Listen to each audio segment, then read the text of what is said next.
Uno, dos, tres, sí, uno, dos.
1, 2, 3. En breve daremos inicio al Inqua Mare 2024.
Hola, hola.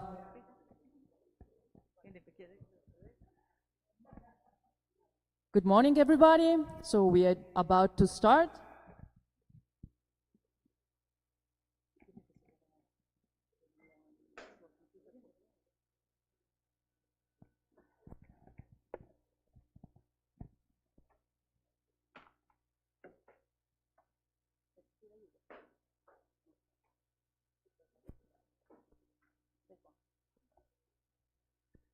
Good morning again, everybody. My name is Karen. I am I'm part of the organizing committee of Inqua Mare. I would love to welcome you here, and I will say a few words on this project, which, as you can see, is the acronym Inqua Mare of Integrated Quaternary Marine Records at Sensitive Latitudes. So the objective of this, let me see, so I'm the first to start. I will check how to go on. Okay, so as you can understand from the title of this project, our idea is that we all study different latitudes, marine record at different latitudes, and we always look at our records, but not always we focus on the fact that what we see, like at the tropics or at the poles, can be connected to what we see at the pole and vice versa, okay? So the objective of the project is to try to integrate all this information from the poles and from the other latitudes as the tropics to try to understand how our Earth system is working. So the project is been granted by an Inqua grant, which is Inqua is the International Union for Quaternary Research, and the objective of the project is to create a network between partners and to try to collaborate with each other. I'm sorry about that. So our one of the partners, of course, is the UCR, which I'm very grateful for hosting us here. And as you know, the workshop that we are going to host in these days is called the Tropical Realm. It has been preceded by two other workshops, the Antarctic Realm in 2021 and the Arctic Realm in 2022. So there will be a third workshop, still we don't know when, but stay in touch and where exactly. And I would love to say thanks to the Inqua Mare committee and to the workshop local committee, and especially I would love to thank Nessim, who's not here because he broke his leg. So we hope we can say hi to him in a few days. And that's it. Thank you.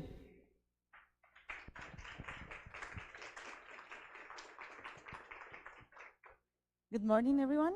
I just want to say something about this workshop also, say hello to everybody. We are glad to welcome you to the UCR for the third Inqua Mare workshop, hosted by the Central American School of Geology and the UCR. We extended also our warmest welcome to both the people who is in person and the people online. I want to say some curiosities about Costa Rica. Costa Rica's territory is comprised of 92% of sea, with much of being is deep sea. So far, in Costa Rica, the mainly studies in the marine area was focused on biology. Therefore, it is crucial to include the study of biology in this workshop. We consider it so important for us, as it will help us to better understand the environmental changes that we see reflected in our marine records. Our goal for this workshop to benefit everyone and contribute to understand the teleconnection, as Karen said, between all the oceans. It will also lay the groundwork for future international collaborations also. And now it is an honor for me to introduce the head of the Central American School of Geology, Dr. Guardia Cárdenas MD, who will officially welcome us and has facilitated the place and the entire process to carry out this workshop. Guardia?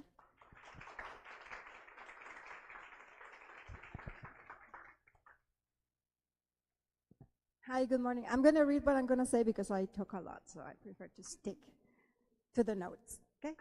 Okay. So, dear guests, ladies and gentlemen, good morning, good evening, or good night, depending on what fits best for you. Welcome all of you who came to Costa Rica, and it gives me a great pleasure to extend you to a very warm welcome on behalf of the University of Costa Rica, and especially to the School of Geology. But also, I would like to say, to give a warm welcome to those who are following us via Zoom in your comfortable office, home, or local coffee shop. I would like to thank to the committee for organizing this workshop in Costa Rica. I think it's very important for us as university, as one of the most important universities in the region, to host this kind of events. Workshops and meetings in general give us a valuable opportunity to renew contacts and make new ones, to discuss questions of mutual interest. Together, you can revisit and share what you have done so far, but more importantly, to think and determine which are the questions related to the Holocene records in the Arctic, Antarctic, or the tropics that you want to answer in the coming years. By studying paleo records, we can learn more about natural climatic environment and environmental variability and relate them to the recent changes originated by anthropogenic influences. Ancient archives are powerful tools to understand modern climate and ecological changes and can assist in informing the projection of future climate change, because we know that climate systems have changed abruptly in the past. In the context of imminent climate crisis, the Holocene period offers an opportunity to gather information on climatic and biotic trends during a period of rapid changes in Earth history. Also, the Holocene provides a means to test the ability to predict reaction times and thresholds that can be incorporated in the improvement of climate change models and predictions. There are no doubts that the projections of future climate change must be granted in the ability to estimate the events of the past. Hopefully, you all have a great and productive meeting, and again, welcome to Costa Rica.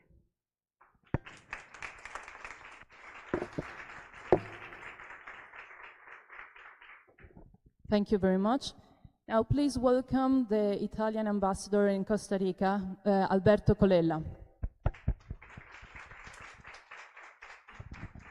Thank you everybody. Thank you for inviting me here.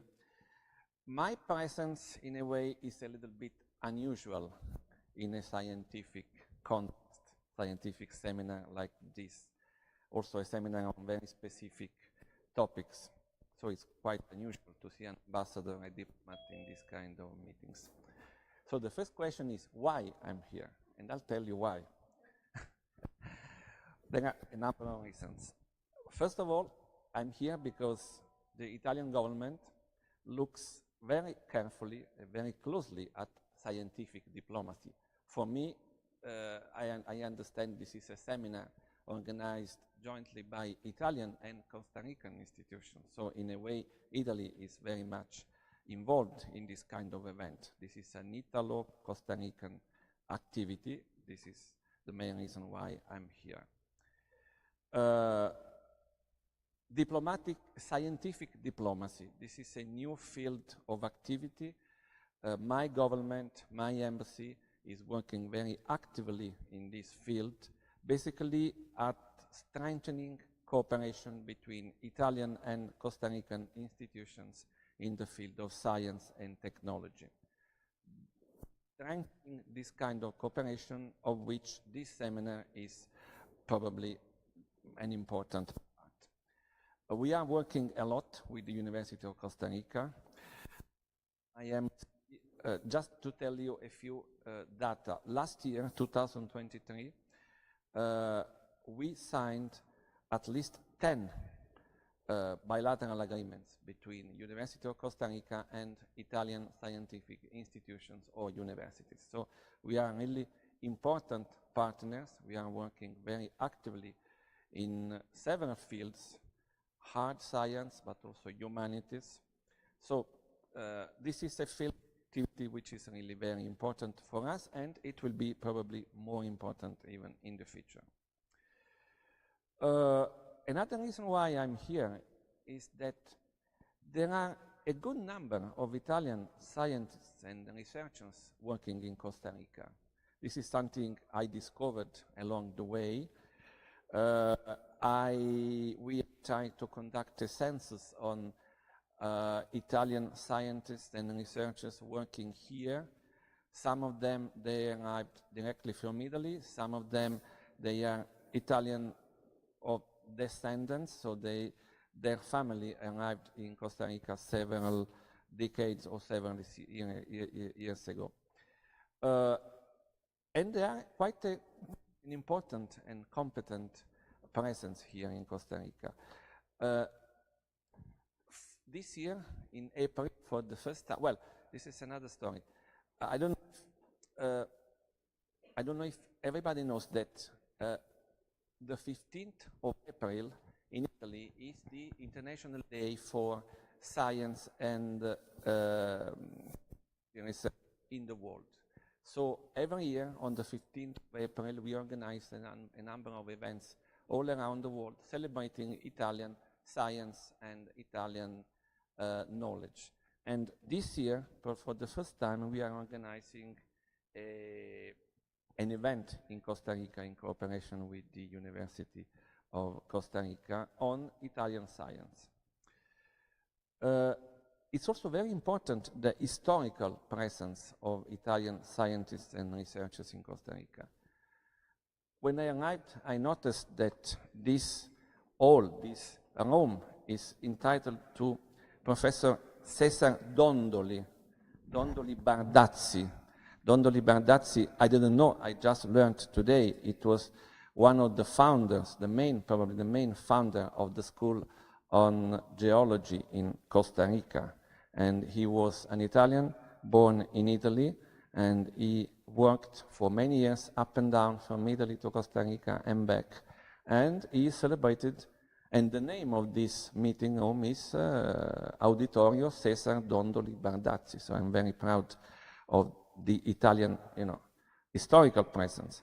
There are a number of Italian scientists which worked and were active in Costa Rica. I discovered, imagine, there is even a scholarship which is given every year to a distinguished Costa Rican biologist, a scholarship whose name is Family Ettore de Girolami Scholarship. Ettore de Girolami was a famous Italian biologist who arrived to Costa Rica in the 50s, and he founded also the School of Biology here. So you could see these are just a few examples of how much Italian science influenced the organization and the activities of science in Costa Rica. And of course, again, I'm very proud of this kind of cooperation, this kind of common interconnections.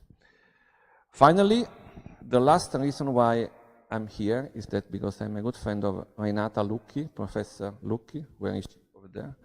We have a funny story together. We met in the Arctic, in the Svalbard Islands many years ago, and then after so much time we met again here in the tropics. So you can imagine how small is this world from the Arctic to the tropics. And then when she called me and she told me that that they were organizing this event, I said, I will be there, sure. So thank you so much again. The program of the meeting today is very intense, very full, very interesting. I wish you 2 or 3 full and fascinating days of work, and thank you so much.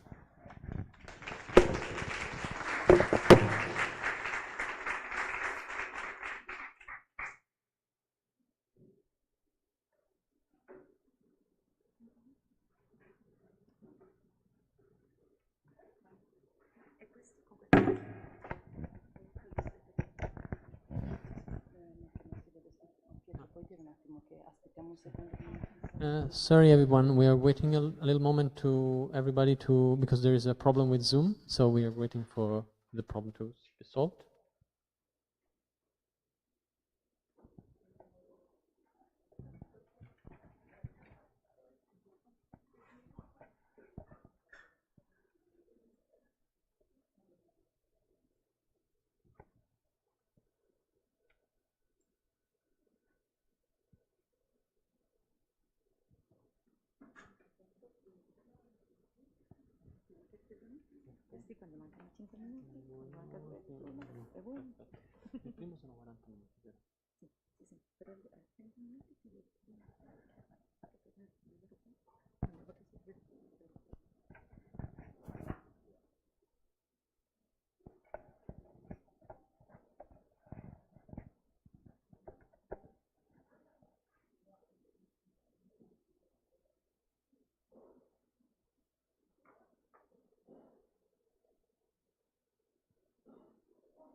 Okay, sorry, just one moment to solve one little thing. So people on Zoom, you should see like the presentation on the Escuela de Centroamericana de Costa Rica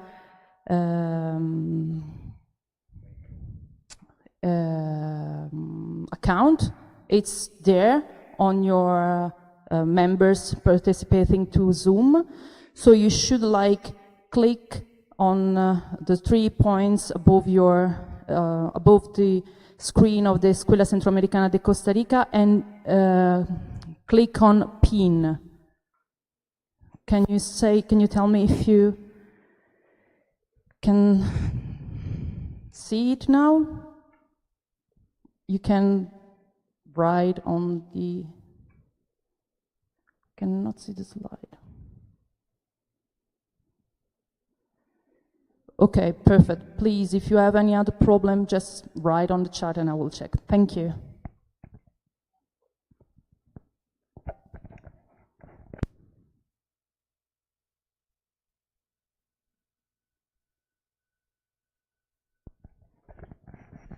Okay.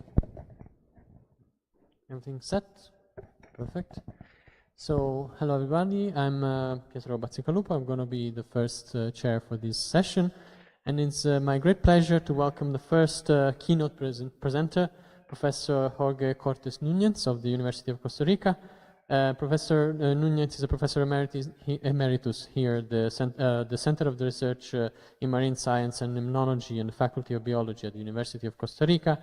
And from 2012 is the member of a National Academy of Science of Costa Rica. His research areas includes coral reef ecology, marine biodiversity, tropical coastal ecosystem, and deep sea organism. Professor Núñez is going to talk about unknown Costa Rica, exploring the deep oceanic region. So everybody, welcome to Professor Núñez.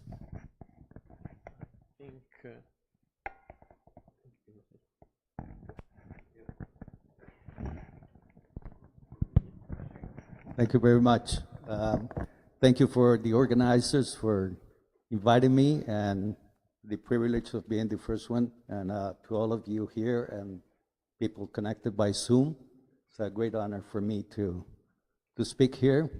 And as the chair mentioned, I started with coral reefs. In fact, working on sedimentation in coral reefs here in Costa Rica, work other shallow water ecosystems, got interested in marine biodiversity, and in the last years in the deep waters, and had a chance to explore the deep waters of Costa Rica. And that's what I'm going to just show very briefly, places that we have worked and that have resulted in the involvement of many other scientists from Costa Rica in deep sea research. Because as you know, deep sea research is very expensive, and a small country like Costa Rica doesn't have the capability of these large research vessels. So it's through collaborations with private enterprise and with other institutions that we've been able to do this work. Okay, as it was mentioned previously, Costa Rica is 92% sea, and this is because of the law of the sea. The countries have a right to 200 nautical miles, that's about 300 kilometers from the coast, and Costa Rica has a small island out here, 500 kilometers offshore, which is Isla El Coco, and that gives us another 200 miles around, with borders with Ecuador, with the Galapagos Islands here, Colombia with Malpelo, and the previous, from before, Panama and Nicaragua, and a little piece on the Caribbean side. So it's a huge, huge area. And with a colleague, we started working what percentage of this huge area is between 0 and 500 meters, 500, 1,000, and so on, down and up. And more than 63% are at deeper than 2,000 meters. More than a third of this country is deeper than 3,000 meters. And when I show these numbers, people are surprised. They don't imagine that. And the deepest point, we think it's about 4,900 meters, and I say we think because there's no very good bathymetric charts of many of these places. So we did some calculations, so it's about 4,900 meters. And that's, I show here, the highest peak in Costa Rica, which is Cerro Chirripó, is 3,820 meters. So this country is deeper than it's shallower. And not only that, the temperature there is 2 degrees Celsius, and below 200 meters is completely dark. So the largest area of Costa Rica is completely dark, pitch black, and very cold. And in this talk, I will mention 4 sites that we have been working. First one is here at Isla El Coco. Second is the methane seeps in the Central Pacific. Third was another expedition to see seamounts between the mainland and the island. And the fourth is the one expeditions we did this year, which involved many scientists from Costa Rica, to this area that we are proposing to be named the Pampa Sumergida, which is the underwater Pampa, these flatlands, because it's in Guanacaste, we call this the Pampa Guanacasteca, so we propose that name, plus we're naming several of the seamounts there. So this is an image of Isla de Coco National Park. It's a small island, 24 square kilometers, 500 kilometers offshore, but it's a very, very spectacular place, very interesting forest here. Not very diverse like most oceanic islands, but a huge marine diversity. Coral reefs, rhodolith beds, sediments, and in this island we had the opportunity to use this small submarine, which belonged to this company that had this boat, the Argo, and this was used for tourists. So in here, there's a pilot plus 2 seats for the tourists, and we made an arrangement with this company and the national park that it will be a research project. So my colleague Odalisca, which is back there, and myself are the principal investigators. The pilots are co-principal investigators, and the tourists are the donors or people that pay for the project. So it was a very good arrangement. We used it for several years. Down to 450 meters, and we had images, and at some point we were able to collect samples. They put an arm. This is not a research submarine, but for tourists, so they didn't have the equipment. But slowly they started adding more equipment, and we were able to collect samples also.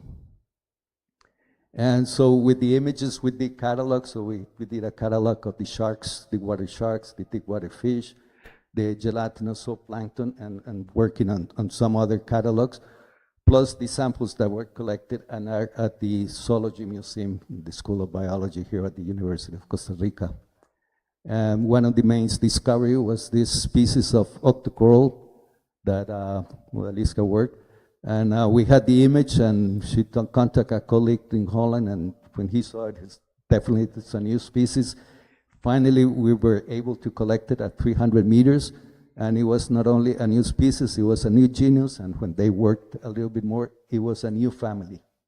So, and I use this as an example of the level of ignorance that we have of the deep sea. This is 300 meters, and it's a whole new family that has been now discovered in the Gulf of Mexico and the other side of the Pacific Ocean. So that's the type of discoveries we're doing in the deep sea.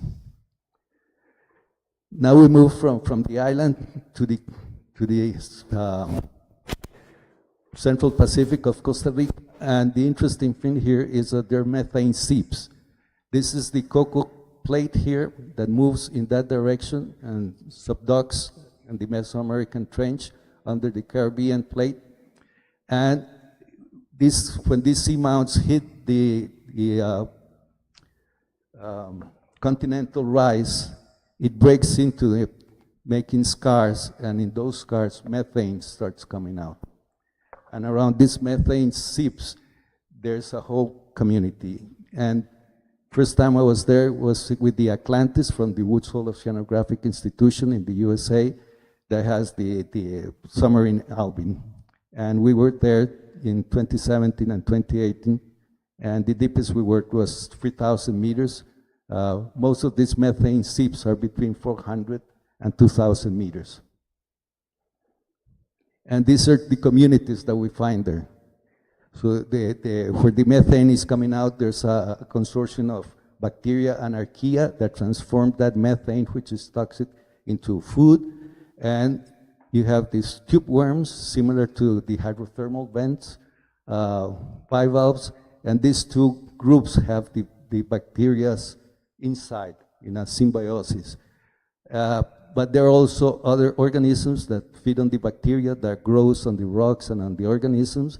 And the main, one of the interesting organisms found there is this crustacean, this crab, that has these projections, and it dances.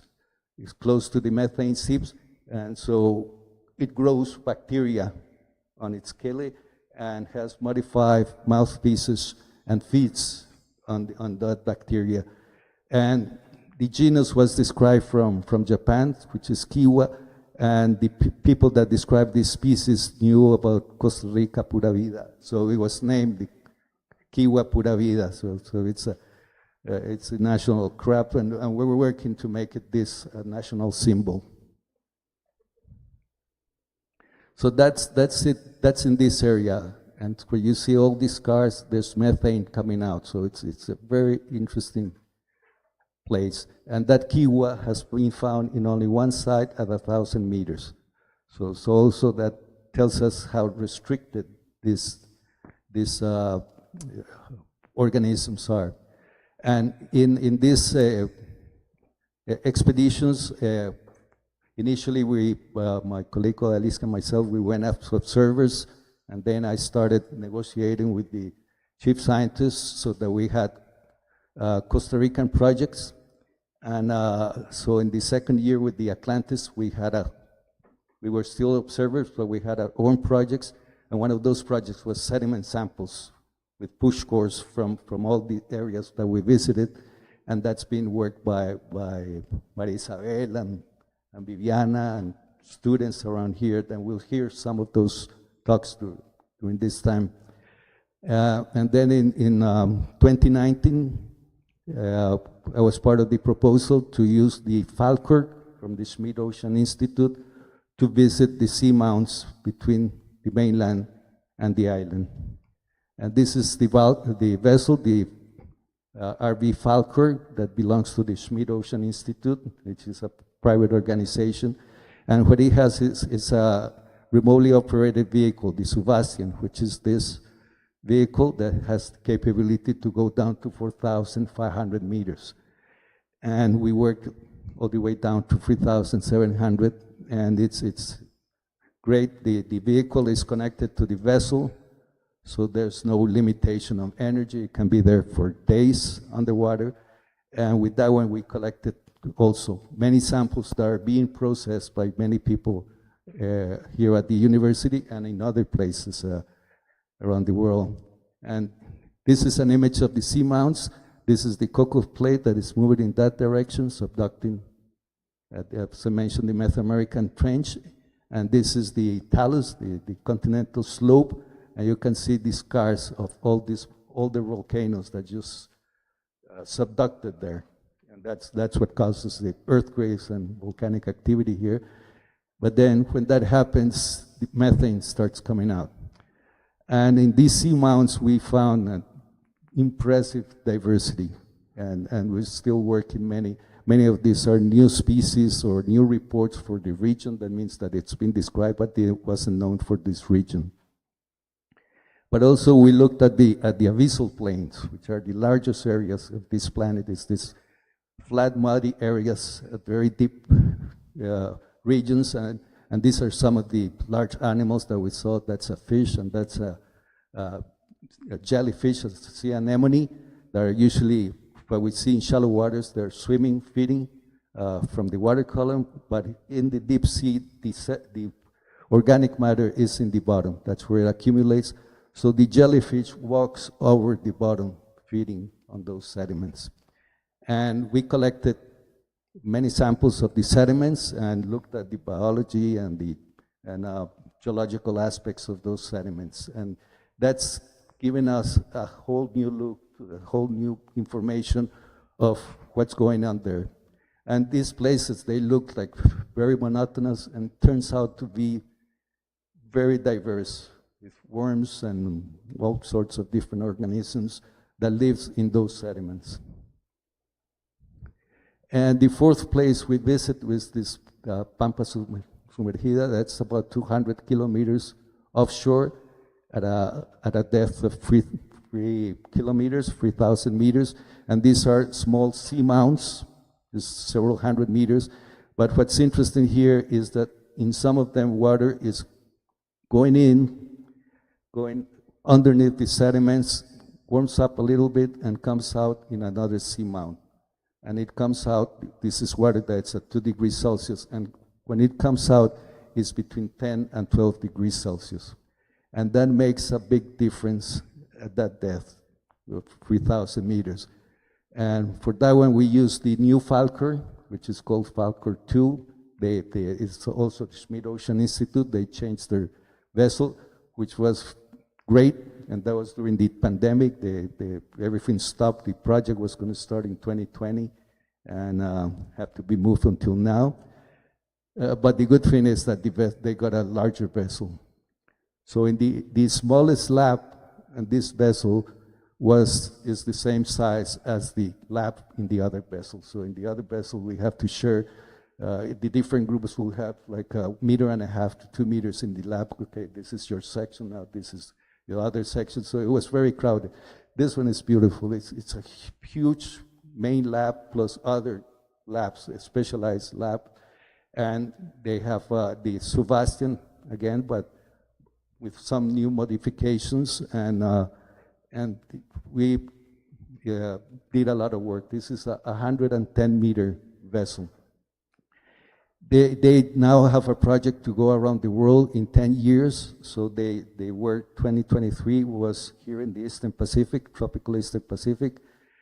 2024 is in Chile, and if you go into their site, you'll see all the projects that they have in Chile and Peru.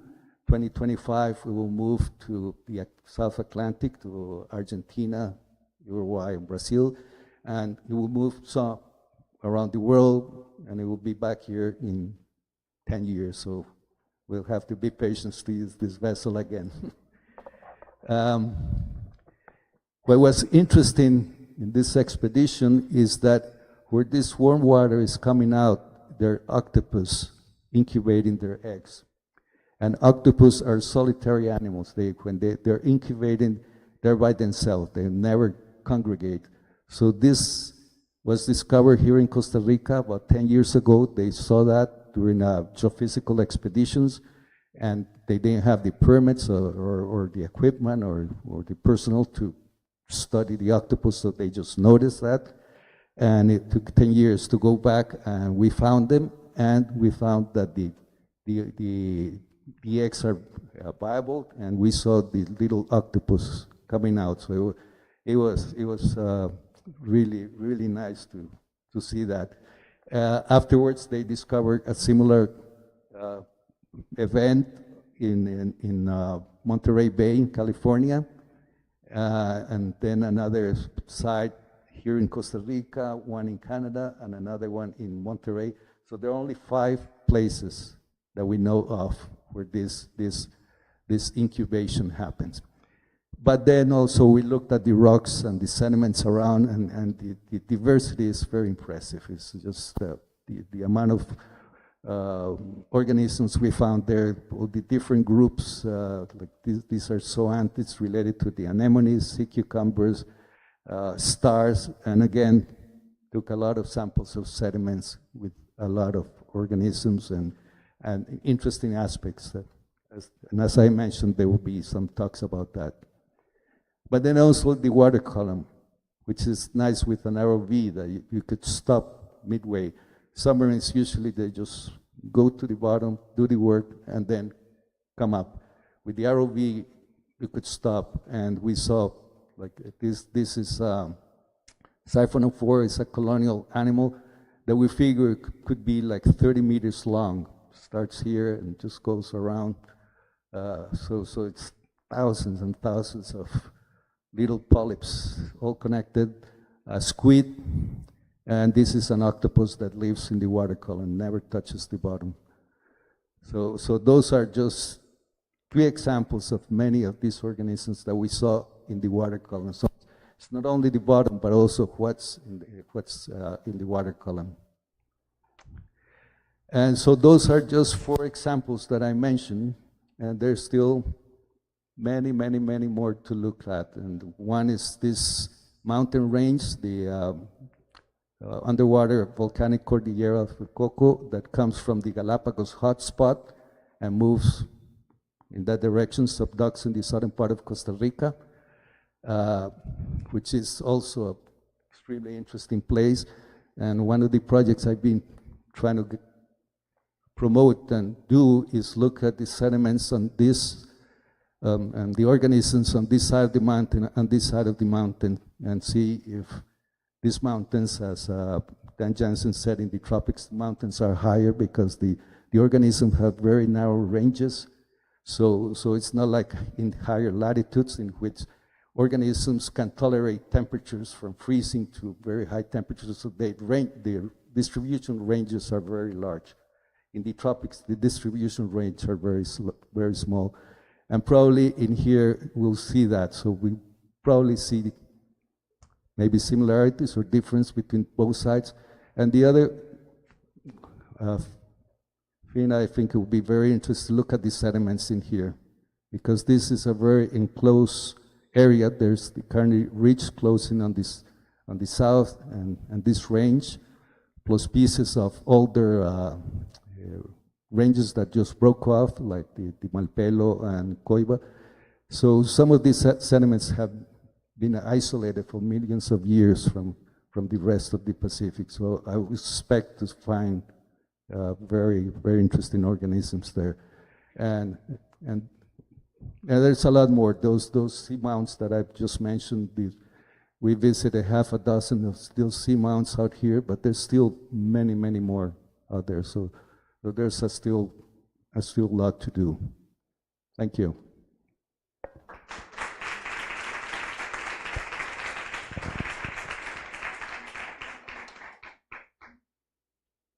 Thank you very much, Professor Nunes. It was a fascinating exploration of the deep sea region. So is there any question for Professor Nunes? Yes?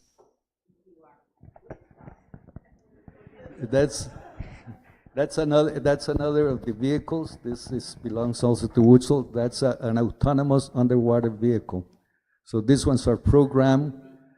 They're programmed, and that one was used at 6 in the evening. It will be sent out, and it will go to a specific place, and it will just go back and forth, mapping the bottom, taking all sorts of data and photographs. And 6 in the morning, it will come up, all the data will be downloaded, and with that, we could start getting detailed maps of the bottom, plus anomalies, and that was used to look for the methane seeps, so we could see those anomalies, and then we programmed the Alvin dives to very specific sites. And that one, there was an artist at sea, this big expedition take artist also, which makes it also very interesting to see that their perspective of the science we're doing and using that to show the world of not only the scientific discoveries, but also the artistic interpretations of what we're seeing. And so they did the Kiwa Pura Vida, so that you saw the decoration. That was the artist with help from some of the other people did that. Was very nice. We actually, at OGS, my institute, just bought one of these AUV. Still doesn't look so nice, so we might go back and paint some. But the interesting thing is just that our vessel is an icebreaker. Spend most of the time in Antarctica, of course, and from time to time, it's supposed to be every 2 years, should go to the Arctic. And one of the way to go back is also along the Pacific margin and then through Panama. So, well, we can think about. Yeah, we should talk. We should talk. We can talk about. Okay. Great. Yes, okay. Of course. Great. Any other question or comment?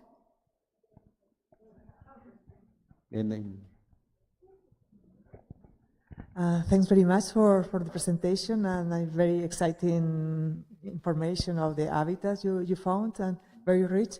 Rory, you mentioned, but I didn't get, did you find any deep sea corals, mounds, or ecosystems within these areas? Yeah, mostly octocorals and black corals. We found some scleractinians, but here we haven't found the seamounts. I had the opportunity with Andrea to be in Galapagos on an expedition to look at the scleractinian coral mounts, and yeah, we don't have that huge structures here, but there are smaller ones, especially between 200 and 400 meters. We find some structures, but not huge. But the big thing here are octocorals. They just cover big areas. Black corals. Some we saw a black coral which is 2 meters high, and black corals, the ones that have been studied, grow about 0.5 millimeter a year. So we're looking at a probably 4,000-year-old black coral, which is like a Christmas tree with all sorts of organisms. Those are the engineering species in these deep habitats.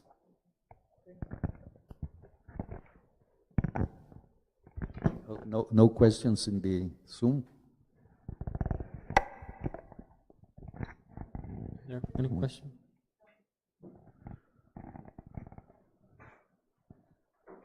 Is there a question from the... Maybe I can read it.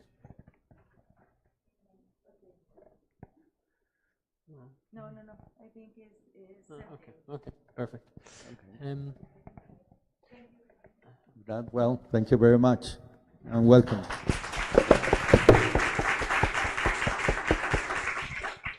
So thank you again, Professor Nunes. The second speaker is Dr. German David Patarroyo, who's going to talk about foraminiferal assemblage of the Panama Basin in the Eastern Equatorial Pacific, composition and paleoceanographic inferences.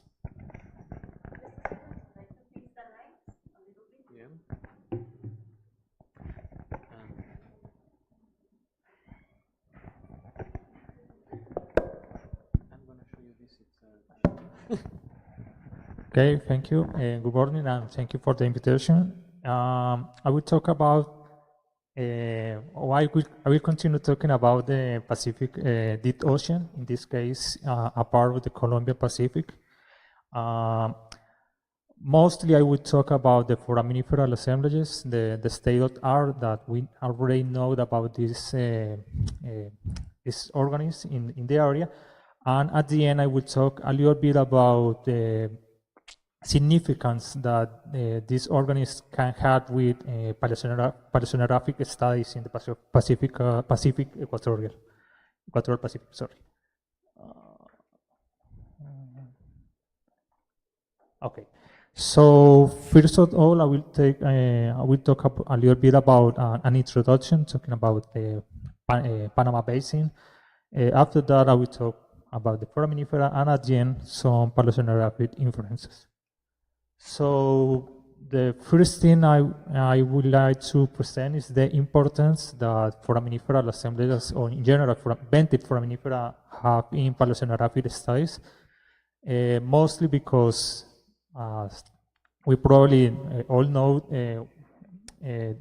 foraminifera are very useful to make isotopic studies. So in general, the Cenozoic climatic history of the Earth is based in foraminifera, in isotopic data from collected in foraminifera. So that's why the deep sea record is really important to paleoceanography, and as a part of this segment, or the deep sea segments, foraminifera played a major role in these studies. So, but however, the state of art, as Jorge pointed out, of the deep ocean knowledge is really scarce. We already know so little about these environments. Actually, the state of art is similar at how these older navigants try to understand the ocean in the past. So we need to know, or we need to collect more data of these environments. And that happened. It happened the same with the foraminifera. We already know so little about the environmental and the ecological preferences of these assemblages in the deep ocean. So, so the idea of this talk is present some data about this organism in the Pacific. So first of all, I would like to present an island in the middle of the Columbia Pacific, the Malpelo Island. It's a really famous place for marine biota studies, sharks and fishes. But if we make a little research about how much we know about the deep sea sediments in this area and in general in the Columbia Pacific, the main conclusion is that we already know so little about this environment. So I would like to present the Panama Basin. Panama Basin is this area in the Columbia Pacific. It's a semi-closed basin, limited for the Cocos Ridge and the Carnegie Ridge. We have water depths around 2,000 or 3,000 deep, more or less, in the trench, in the Colombian Trench. We also have 4,000 meters deep in this place. And one particular case in this area is that we had a really high contrast in the surface waters related with the equatorial divergence, and this is somewhat with outwelling. And we had this contrast in temperature, and in general, there are a high heterogeneity in the physical property of the surface waters, and also in the deep water and intermediate water. So eventually that could explain a possible high diversity that we might have in the deep sea sediments and in the deep sea organisms. So what we know about foraminifera in this area? Okay, so we have first of all, we have a study with Bandi and Arnal in this area mostly. After that, Bandia and Rodolfo, they made some samples in this area. But in general, the first detailed study in this area was from Golik in the Panama Bight in the 70s.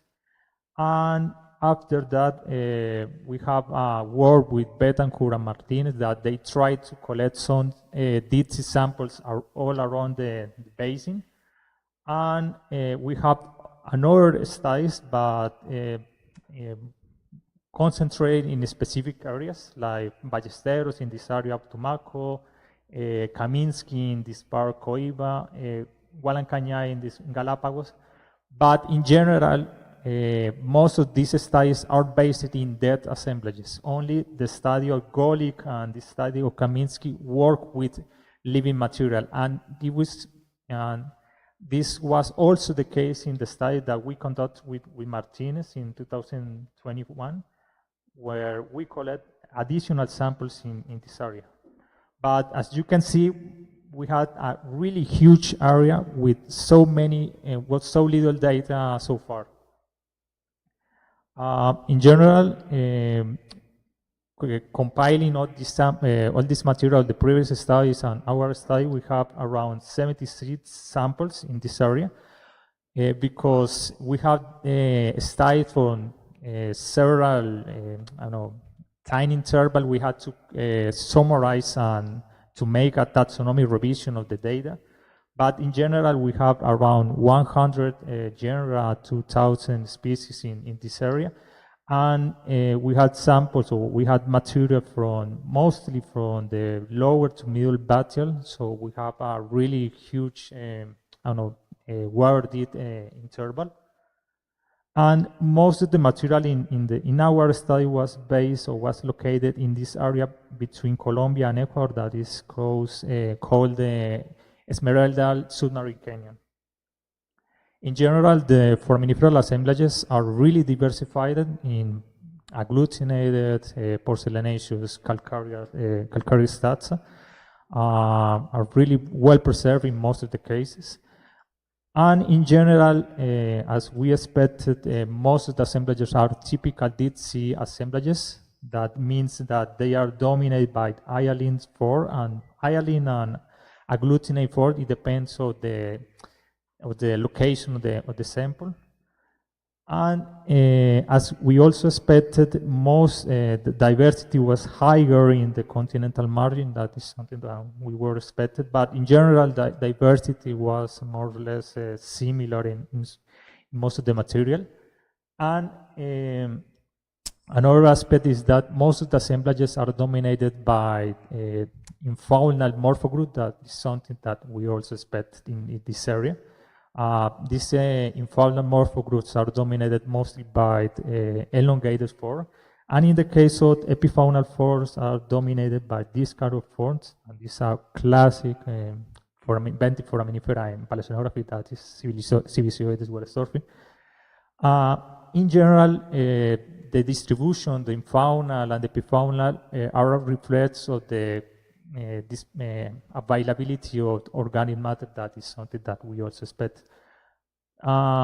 Something that we need to conduct in the future is try to explore this discussion that we some researchers made with the use of foraminifera to make estimation of availability of dissolved oxygen. But in general, some estimation that we had made or we had tried to conduct with the assemblages suggests that there are some kind of influence of the availability of organic matter in the composition of the foraminiferal assemblages in the area.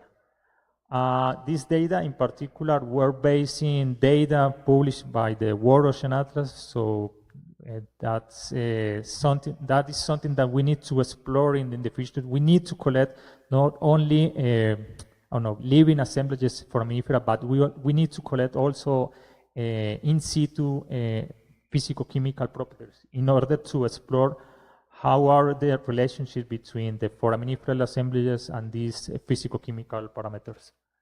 But in general, some of these preliminary exploration conclude that we some species have a close relationship with the availability of dissolved oxygen.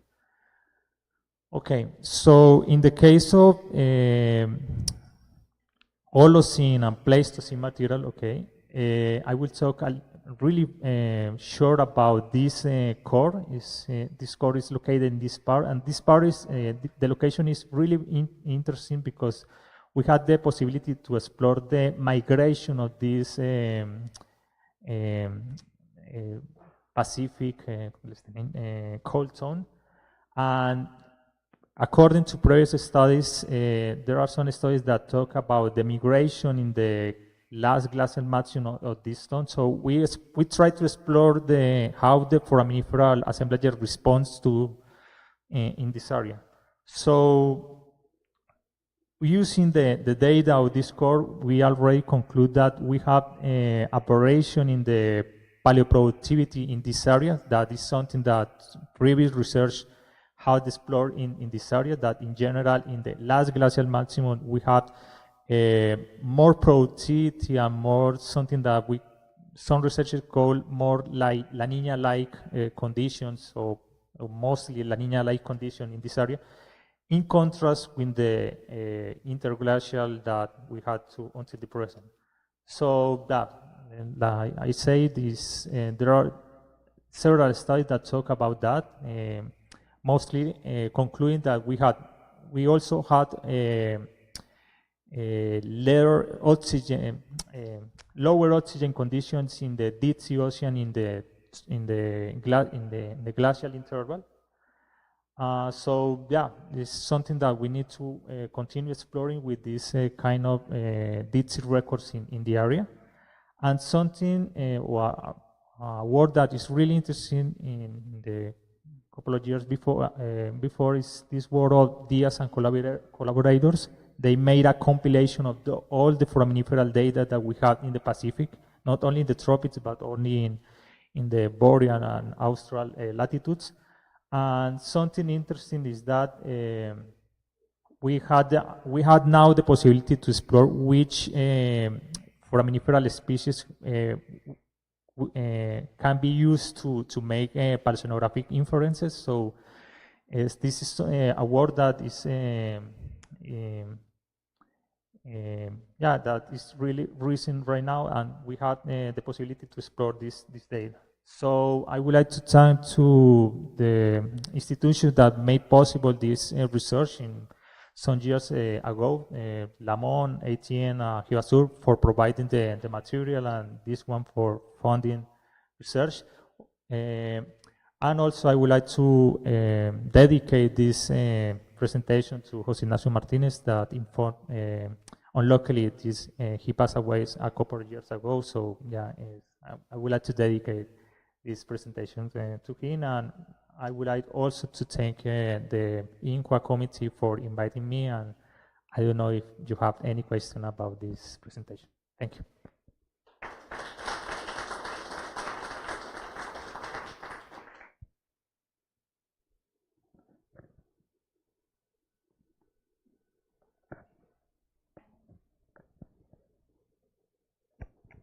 Hi, thanks for the talk. It was very nice.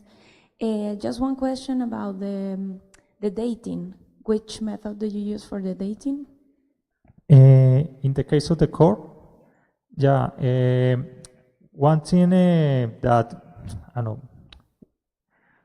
one of the reasons why we use this core is because the researchers in ATN University, the group of Mitch Lyle, they already conducted previous carbon dating data in this course. So one of the advantages is that we already have a lot of data for making this part of the H model, and we also have another additional data for making for example, the foraminiferal accumulation rate, that in this case we need some previous physical-chemical data like the density of the material and this kind of data. So we have carbon data in this case. And do you know how long is the core also, the course that you studied? I think It was around 5 meters, I think, but I only work with the 2.5 meters in order to have an idea, at least for the last 25,000 years ago, more or less. But I think it's 5 meters, it was 5 meters long. And they have another deep sea material because it's a really, I don't remember the year when they made the collect of the sample, but they make a lot of additional core mostly along the Carnegie Ridge. Okay, thank you.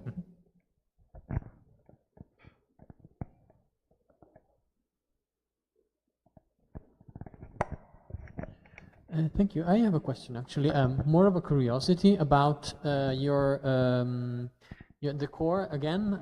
You show some peaks and like some interval that can be associated with some interval, and I was wondering, yeah, if you, I don't know if you can go back, maybe.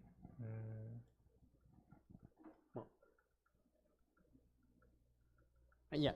So I was wondering whether if you had like any connection, because I see like there you have in the LGM, so the last glacial maximum and the Younger Dryas, and I was wondering whether you can associate some of these peaks with events like the Heinrich Stadial, or if you have ever, like if you tried with that, or there is nothing there.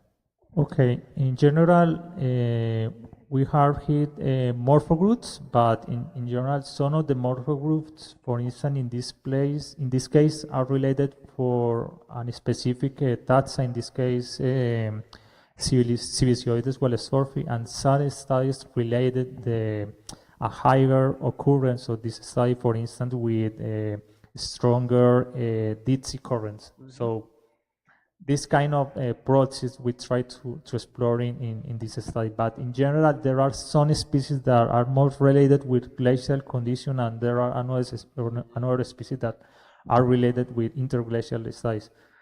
One thing that we need to explore with more detail in this area, that is the problem that we don't have any data with living assemblages. So most of these for me are mostly inferences, and in some cases, I won't be able to separate, I don't know, paleogeological influence from, for instance, a taphonomic influence. So, yeah, this is the problem, that the main bias that we had in this area. Okay, thank you very much. Thank you, Herman. And the next speaker is going to be online. It's going to be Dr. Laura Bronzo from the Istituto Nazionale Geofisica e Vulcanologia. And I think the presentation is...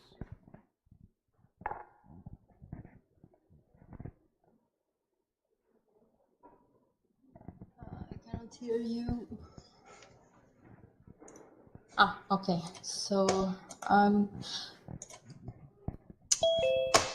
because you're muted from... But we cannot see. Okay. Can you hear me? Yeah, we can hear you, and yes. And maybe you can... Okay. I cannot share the screen. Just a moment, Laura, just a moment. We have to try to... Okay. That's okay. It should be okay. Okay, Laura. You can share your screen. I try. Because it says that the sharing is disabled from the... Yeah, just a minute, Laura, we're trying to fix it. Yes.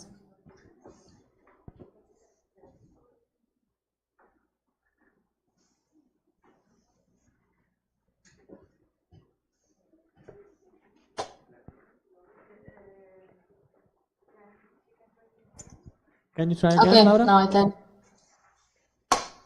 Yes. Okay. Can you see the screen? Yes, we can. And the presentation? Yes, perfect. Okay. So, thank you very much. I'm Laura Bronzo, a PhD student from the University of Florence, and greetings from Italy, greetings from Pisa. I'm bringing you to the Mediterranean Sea, and I will introduce you the topic of the presentation, which is the response of calcareous nanoplankton to, nanoplankton to climatic events at the late Pleistocene-Holocene transition in the northern Ionian Sea. So in the Mediterranean area, lots of data has been produced from the analysis based on coccolithophore proxies. This is just an example of the output if you try to look for calcareous nanoplankton paleoclimate on the data repository on Pangaea. However, few works focus on the last phases of the last glacial maximum and on the last deglaciation. This interval of time is very important for us because it's very close to us and can give us some information and in order to forecast the effects of glacier melting of the next decades in the framework of climate change. So the aim of this study is to highlight how calcareous nanoplankton that are unicellular algae, very sensitive to changes, environmental changes within the water column, responded to the climatic events in the interval comprised between 20.7 and 10.5 kiloyears before present in the northeastern Ionian Sea. The study area is located here where the yellow dot is and is characterized by several currents that interact at this site of both Eastern Mediterranean, Western Mediterranean and even Central Mediterranean origin. From the Eastern Mediterranean, Levantine intermediate water flow over the area and branches northward into the Adriatic Basin. In return, Adriatic deep water masses outflow from the Adriatic Sea into the northern Ionian Sea, and occasionally modified Atlantic waters, which are shallow and colder and less salty than Levantine waters. Occur in the area. The oceanographic setting is furthermore complicated by the occurrence of the northern Ionian Gyre, which is an oscillary structure that periodically reverses its mode from cyclonic to anticyclonic mode and vice versa, affecting the currents that interest the area. So the core ND14 and MBs was collected in this site during the next data cruise in 2014, and it was collected at a water depth of 665 meters. The core consists in 332 centimeters of hemipelagic fine sediments, in which is comprised subpropel layer 1, which was studied by Cecca et al. In 2020 and Cascella et al. In 2021. We have focused our research in this portion highlighted by the red box. The age model is based on radiocarbon datings that were published by Cecca et al. In 2020. However, the ages at the bottom are until now extrapolated. We need to improve the age model in the next future. The methods that were carried out for the analysis of this core include the data based on stable oxygen isotope based on Globigerinoides Ruber foraminifera tests. The sediment composition, we have the sediment composition ratios acquired through XRF core scan. In particular, we used for this study potassium aluminium indicating alpine inputs at the site and calcium titanium indicating sediment dilution at the sites. And lastly, I have counted calcareous nanofossil assemblages every 2 centimeters in the portion analyzed. The samples were prepared as smear slides. They were analyzed with optical microscope at a magnification of 1250. And for each sample, 500 in situ specimens were counted, and contemporary reworked coccoliths were counted versus in situ specimens. Reworked coccoliths are specimens that belongs to older stratigraphic layers that were remobilized and redeposited in younger layers, and they are very important to understand continental inputs at the site. Based on the ecological preference of the species that we have found in our records, we have divided the species between cold and mixed water condition species, warm and stable condition species, species that prefer fresher waters, and lastly, reworked coccoliths indicated riverine inputs, and they were not used as a species but as lithic information. This crossing position of the Emiliania Huxley large then for micrometers is because these species prefer cold and mixed water condition, but as well it is indicative of fresher water release at the sites. Similarly, the holococcolith group, it prefers more warm and stable condition, but as well its preservation is enhanced in when occurs the reventilation of sediments at the bottom. The N ratio was calculated taking into account smelt placolites, which prefer as well cold and mixed water condition and oligotrophic condition, and the taxon versus the taxon Florisfera profunda, which is indicative of the development of a deep nutricline and stratified waters. So high values indicate shallow nutricline and mixed water layer, while lower values indicate deep nutricline and stratified waters. The reconstruction of the events detected in the record have been carried out, taking into account as well the Greenland ice core oxygen isotope record, the equivalent sea level curve reconstructed by Lambeck et al., and the oxygen isotopic record data acquired from a stalagmite collected in the Sant'Angelo cave, which is a cave situated in where this green triangle is. So starting from the bottom of the record, during the last phases of the last glacial maximum, cold conditions are suggested by the dominance of the total Geophyrocaps group, distributing along with the Emiliania Huxley large. The high abundance of the worked coccoliths is related to the enhanced tretital inputs due to the southernmost position of the Po River mouth, as attested as well by the high delivery of alpine provenance material highlighted by the potassium aluminium ratio.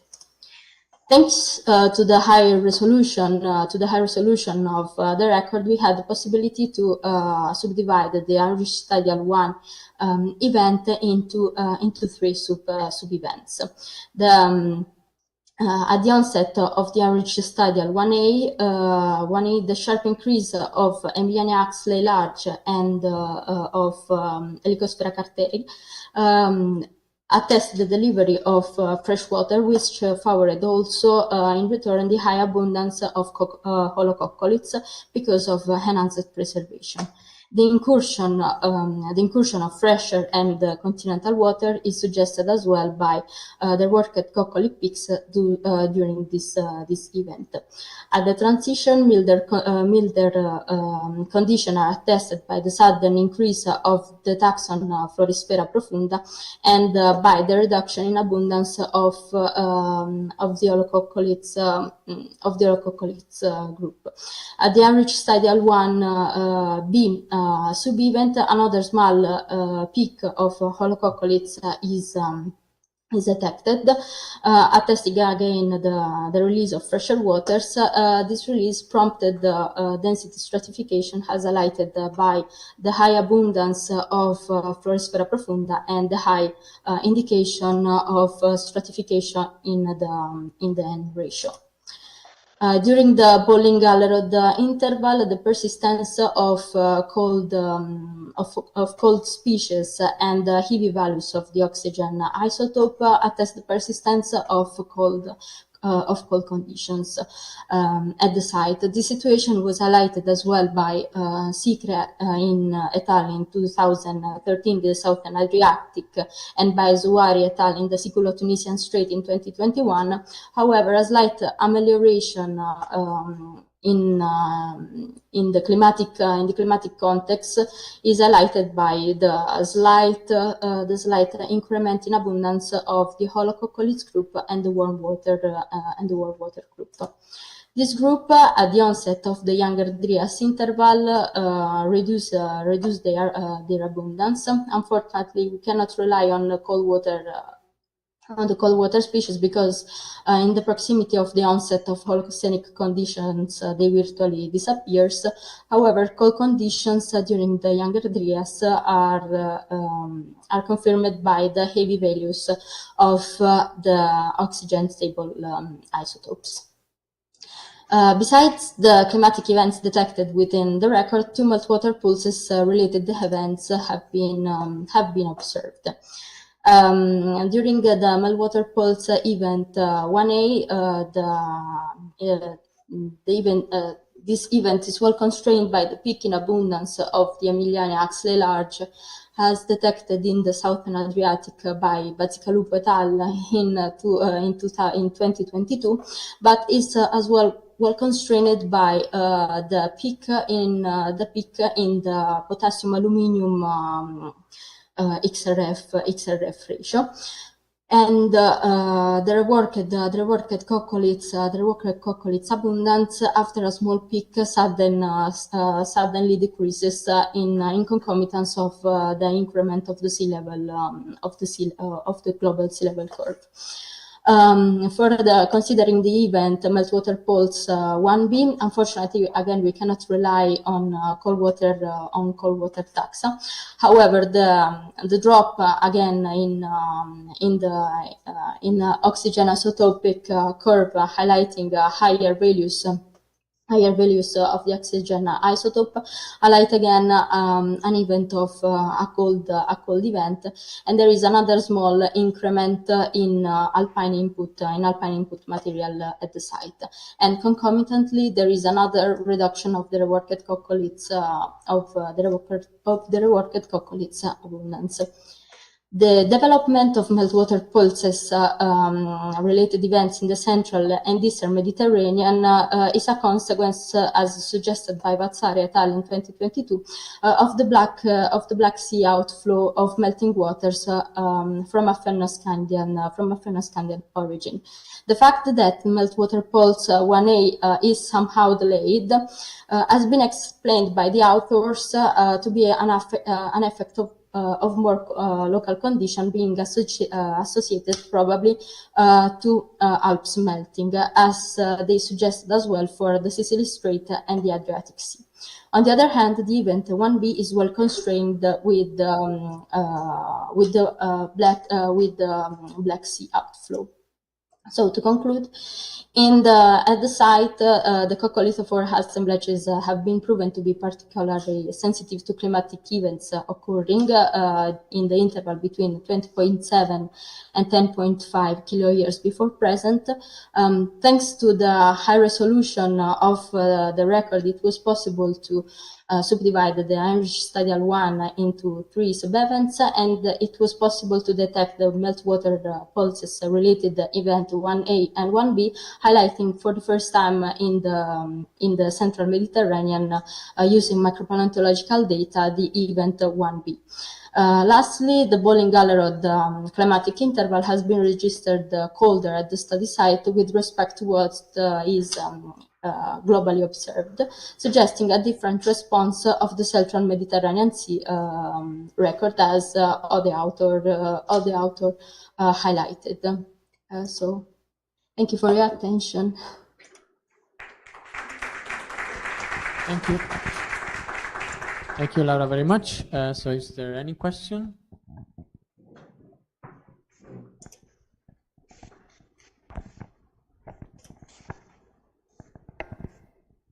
Hello, Laura. I'm Renata. Yes. Hi. Hi, Renata. Yeah, I was a bit surprised when you said you have evidence of cold water during the boiling alerod, and especially the boiling, that is the warm interval that led to the meltwater pulse 1A.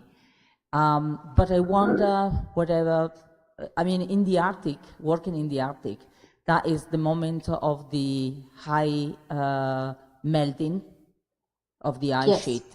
So release a lot of fresh but also cold water in the ocean.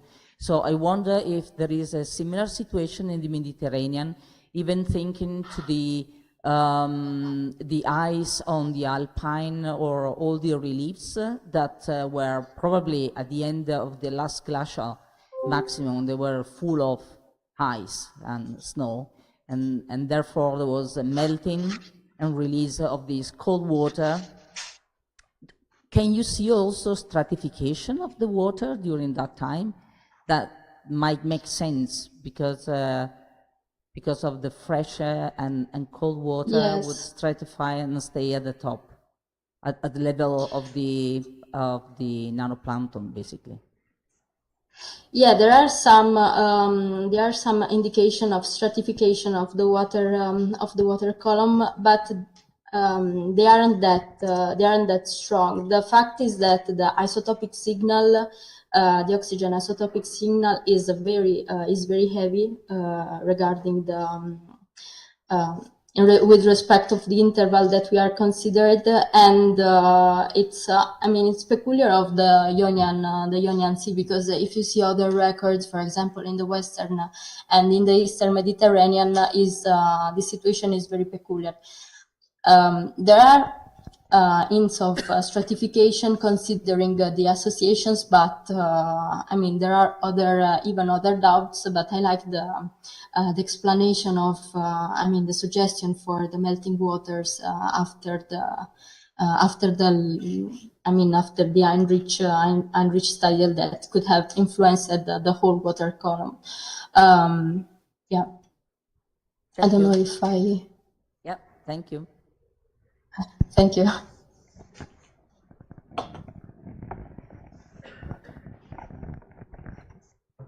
Hello. Hi, Laura. It's Isabel Cacho here.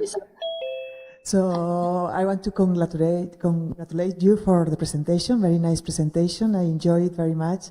And I'm very glad to see all the progress on the interpretation of your data. And also, I'm happy to see that the oxygen isotopes are becoming also very, very key in the interpretations. I have to confess that when I first saw this boiling alerod, very heavy values a few months ago, I was a bit surprised, disappointed, because it was not what you were expecting to find. But I see that you are finding a very, very good interpretation. And I like very much also your interpretation with the two meltwater points. Makes sense also this anomaly, isotopic anomaly, which is in the early, just after the younger dryas, which was very, very strange. It's very exotic site, but I think very, very interesting. And just to end, a very brief question. You mentioned that you can identify the three phases of the Heinrich 1, which I like. You have differentiated three phases. If I don't remember badly, you mentioned that the very first one, there was a freshening. I interpret that that freshening is mostly due to the meltwater coming from the Alps, or do you think that it might also come from the inflowing North Atlantic waters, the arrival potentially? What do you think is the main driver of this freshening? I think that for the location that we have, it could be more a response of the Alps melting, because as suggested by Vatsari et al. In the paper, even during the meltwater pulse 1A, the situation in the Adriatic and in the Sicily Strait is very peculiar. And as well, the Po River mouth was still further south, so there was a lot of release from Nordic regions of Italy. So it can be a response of both North Atlantic and Mediterranean response, but I think that in this case it could be more an alpine response, even considering the height of the sea level that. The situation of the sea level and the position of the Po river mouth. Thanks very much. Thank you. Thank you very much, Laura. I really enjoyed your presentation. It was really nice.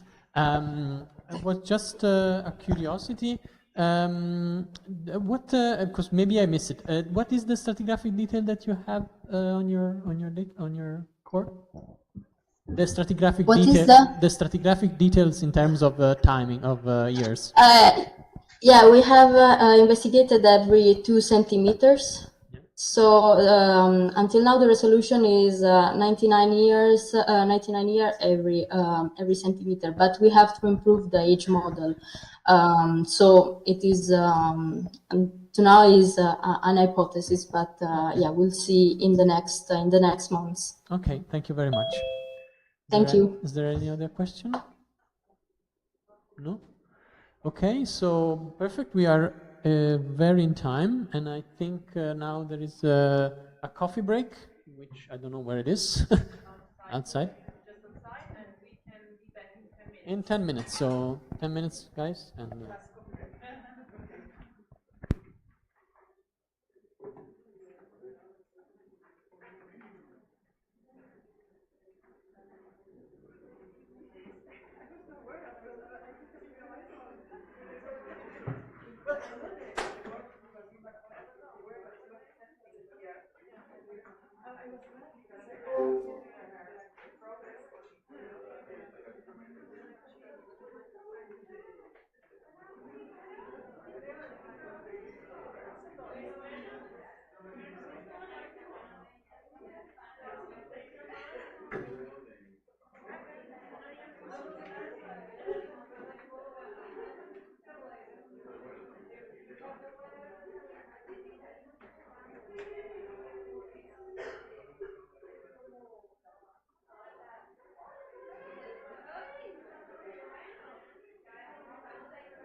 Hi, Karen. Can you hear me? Yes, just a moment. We're waiting for everybody to come back from the break.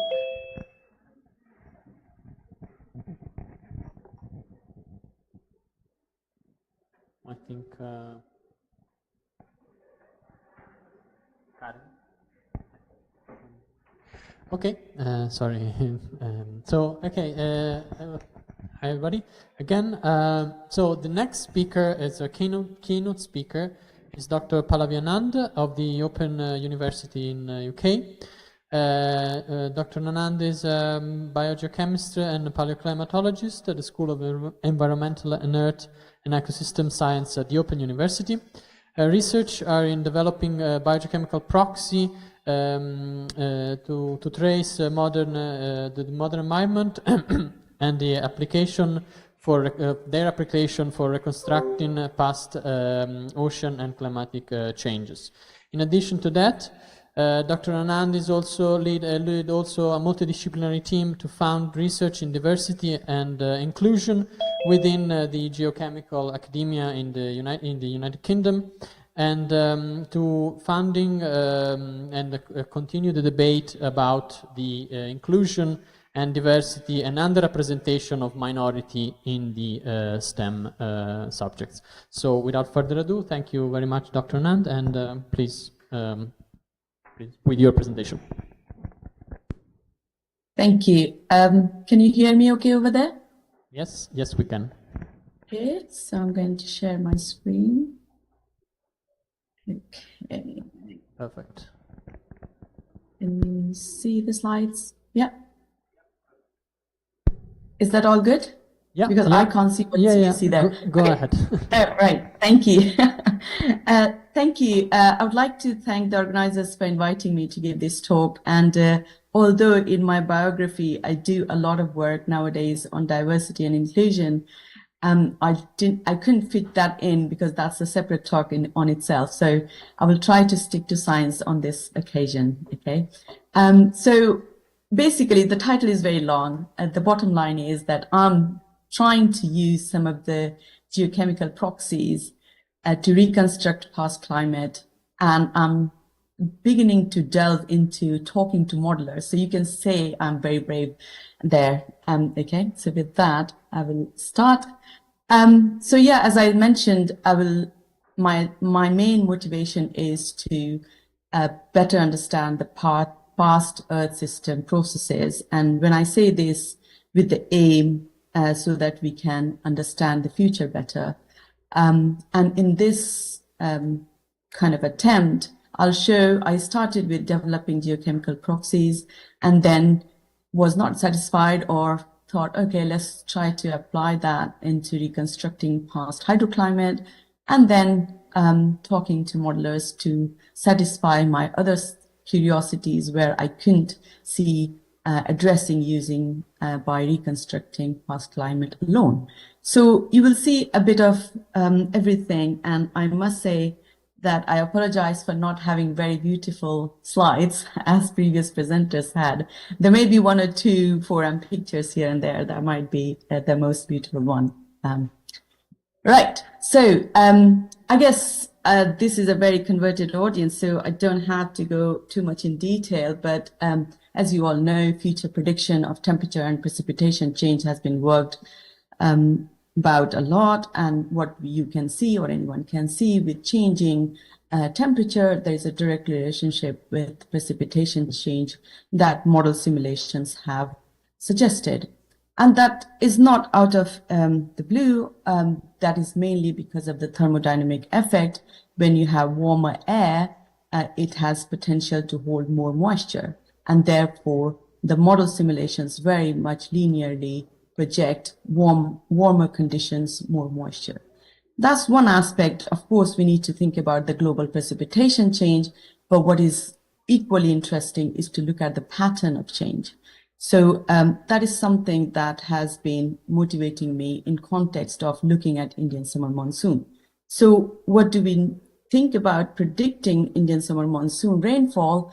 This is a map of India, and here there are 32 models that were used in CMIP 6. Let me get a laser pointer. And then what you can see here is different models project a pattern of monsoon differently. This was published in 2021. Of course, there are two things here. One is sign of change, means wetter versus drier condition. And other thing is the pattern of rainfall across India. And the reason I'm interested, because I'm originally from India, if you don't know, and what it motivates me to understand that, because also a lot of agriculture and economies in India is heavily dependent on the seasonal monsoon rainfall. Okay.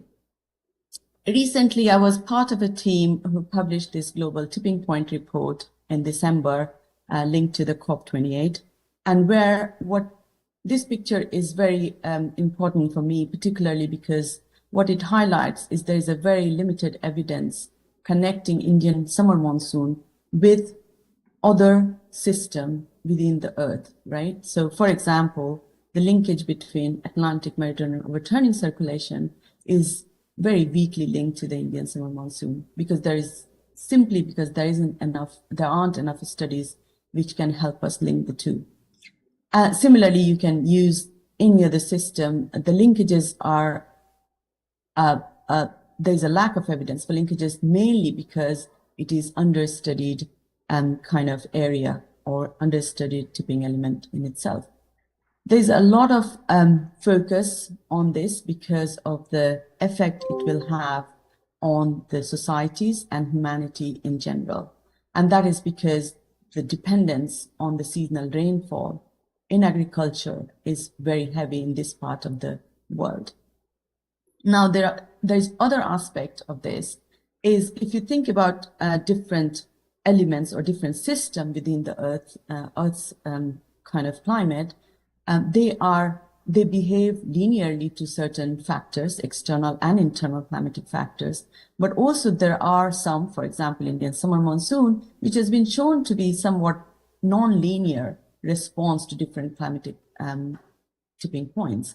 So what it basically tells then that it's not one-to-one relationship in most of the time, and therefore there are multiple factors that might affect how seasonal rainfall might change in the future. Now, with that, of course, there's a heavy emphasis in going back in the past and reconstructing temperature, rainfall, and in this region, so that we can understand the processes that affect not only just Indian summer monsoon, but how it links to the other climatic system. Now, how do we reconstruct past ocean environment? We have seen and heard beautiful examples of using marine organisms, assemblage of these shells or species and how they can be used to reconstruct sea surface or even bottom water conditions. We heard about the benthic environment as well. So there are multiple ways, basically, as a paleoclimate researcher, as we all know, we can use, or we want to use, whatever we can get our hands onto to help us to better constrain the past environment. So what I do, I use most of these at the moment, but today I'm going to just focus on one or two examples that I have been involved in looking at reconstructing past temperature. And of course, in order to develop a proxy, you need to look at a well-constrained system, be it a culture, be it a core tops, where we know perhaps the certain environmental conditions, or one can use sediment traps as well. And that's the example that I had used when I was doing my PhD. So I will delve into the past a little bit there. So just to give you a brief kind of outline of what I will be using. So when I was doing my PhD, I was working towards developing an independent temperature proxy, which was inorganic magnesium to calcium ratio within the calcareous planktonic foraminifera. And the reason for doing that, if you look at the paleotemperature equation here, you can measure oxygen isotope of carbonate, means these shells or any other carbonate archives, but you have two variables that are unknown. So one is oxygen isotope of seawater and the other is temperature. So if you could come up with a temperature proxy that could help you, know what the temperature was from the same archive or even from any other archive, then you could potentially reconstruct oxygen isotope of seawater. And oxygen isotope of seawater in the modern is related to changes in evaporation precipitation balance or any freshwater changes in the flux of the fresh water. Okay, but of course, when you go back in time, you have to think about the oxygen isotope contribution from the global ice volume. So you need to correct using the benthic oxygen isotope curve or some other means, and then you look at the residual to then think about how that might reflect changes in the surface water conditions, particularly linked to the salinity. So this is something I did ages ago, but the reason I'm putting it out here is what was found then is that magnesium to calcium ratio in planktic foraminifera were related to the calcification temperature, and the relationship was exponential. So the benefit of this relationship was that if you go in the warmer part of the ocean, then you will be able to distinguish or you will be precisely able to record the temperature. And that is the reason why I share this, because then, of course, if you're in the tropics, that's where this proxy, if everything else is conforming, then this proxy is best used. Okay, with that, then, of course, the next part was to think about, what is it that we want to reconstruct? And as I mentioned, I am very much interested in looking at the Indian summer monsoon rainfall. So there are two examples that I'm going to show today, which were, first one we have already published, but the second one, something which is much more exciting because we're still trying to understand the relationship between AMOC and Indian summer monsoon rainfall. Okay, before I go in there, just to give you an overview of what does Indian monsoon dynamics look like. So of course you have the seasonal reversal of winds. So during July, August, September, you have these southwest monsoon winds that are, moving in the Arabian Sea and bringing, because it's originating from the warm ocean, it's bringing moisture into the continent, and it rains because it meets the high ground of Tibet and Himalayas, and then it rains off there.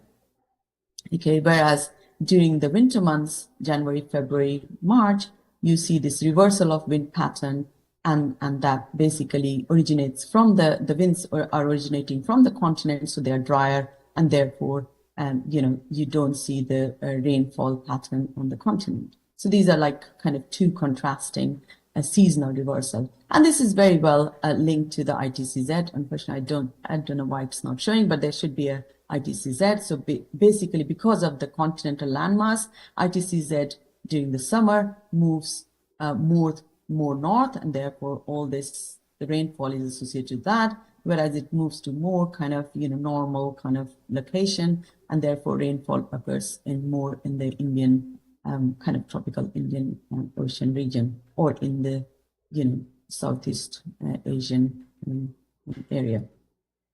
Okay. So when we go back in the past, there are two different ways that scientists have tried to reconstruct Indian monsoon in particular. And first being, of course, as I showed before, there's a huge amount of wind forcing, shear forcing that operates in Arabian Sea. A lot of previous work have been focusing on looking at the wind strength changes in response to, of course, linking it to the modern, so therefore changes in the Indian monsoon wind.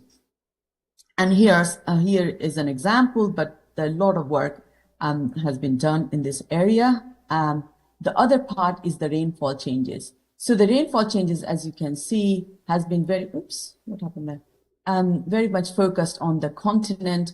And these are very iconic stalagmite and stalactite records and all other cave records that were present there, compiled and composite together. And they provide the really iconic records of the monsoon rainfall. But in last decade, around 2014-15, there was an IODP expedition 353 that was planned in the northern Bay of Bengal, because what is clear from this image is that there was a kind of a gap in terms of capturing this regional rainfall. So in the continental record, you get a snapshot of rainfall changes at a location. But if you were to really capture continental scale rainfall, you need to be very proximal somewhere where you can get this freshwater influx of monsoon rainfall or seasonal rainfall, whatever you want to call that. Okay.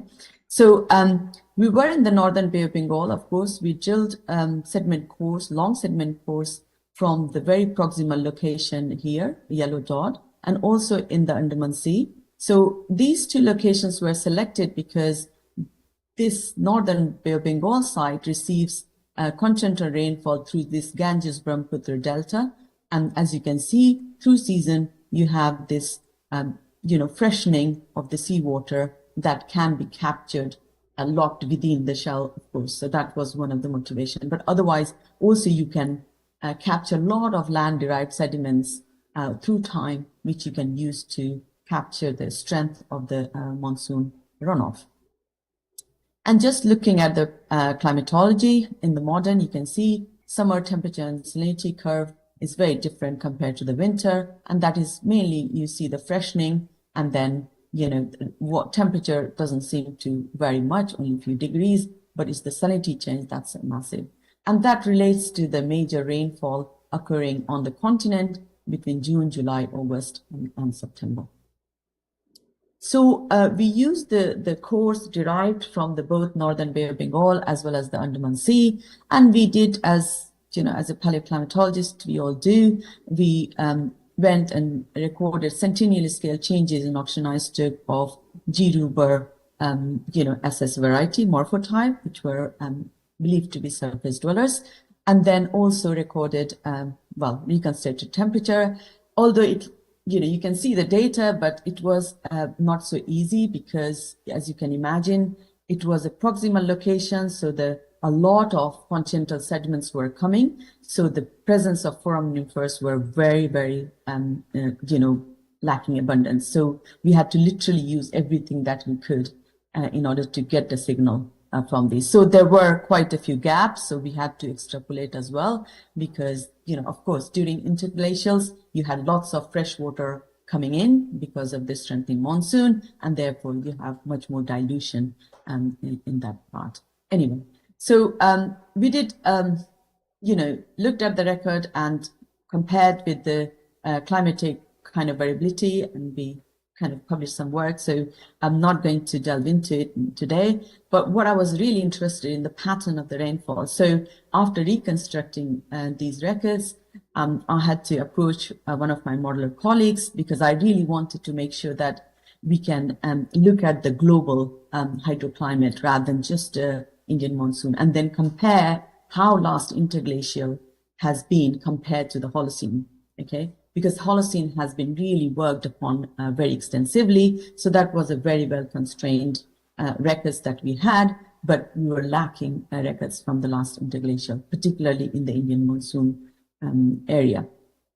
So what we did, we had already generated the record, so I had to just independently verify this. So I contacted Phil Holden, who is in my department, luckily, and he was happy to listen to me. That was the first barrier I overcome, I must say that.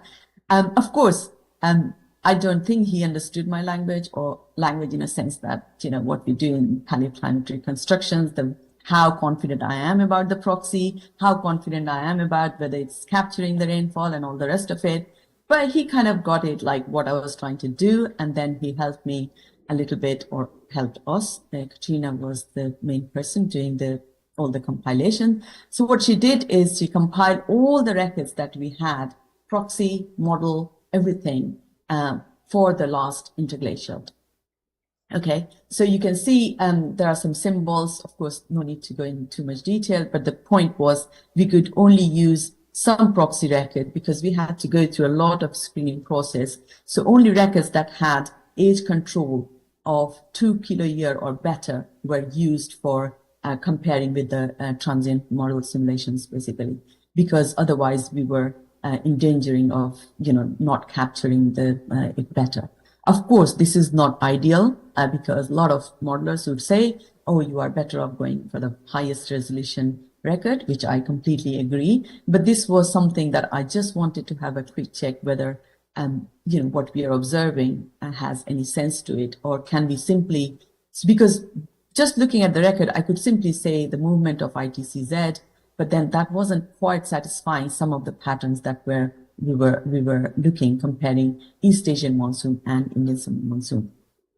Okay, so here is the kind of the average signal, if you know what I mean. So yellow was the model simulated result, and the black line is the average signal of the hydroclimate from proxy compilation.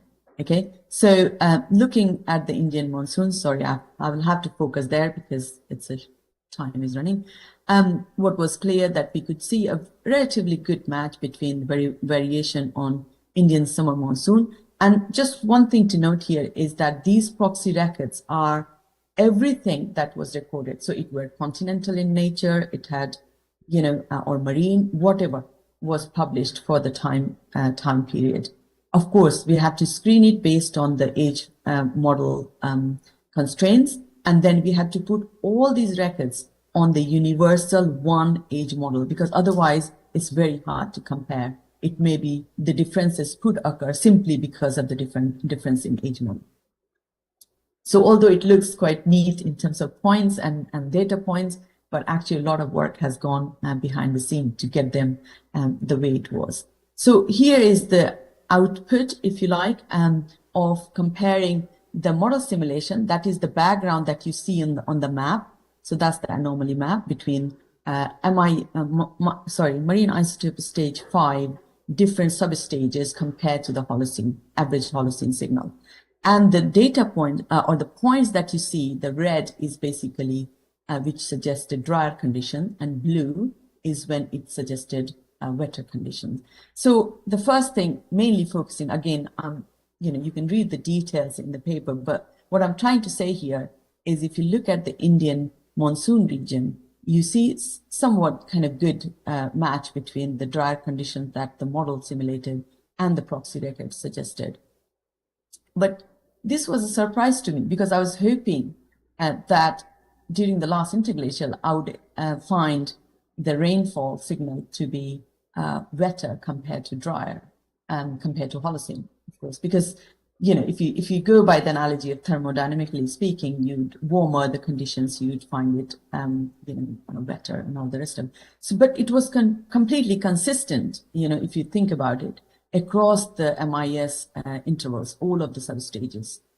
But another feature which we found was that we did have rainfall in the region. It's not that it wasn't there, but it was more like on the ocean, not on the continent. So perhaps when we are looking at the average integrated signal, these nuances or these small differences are being kind of not being captured.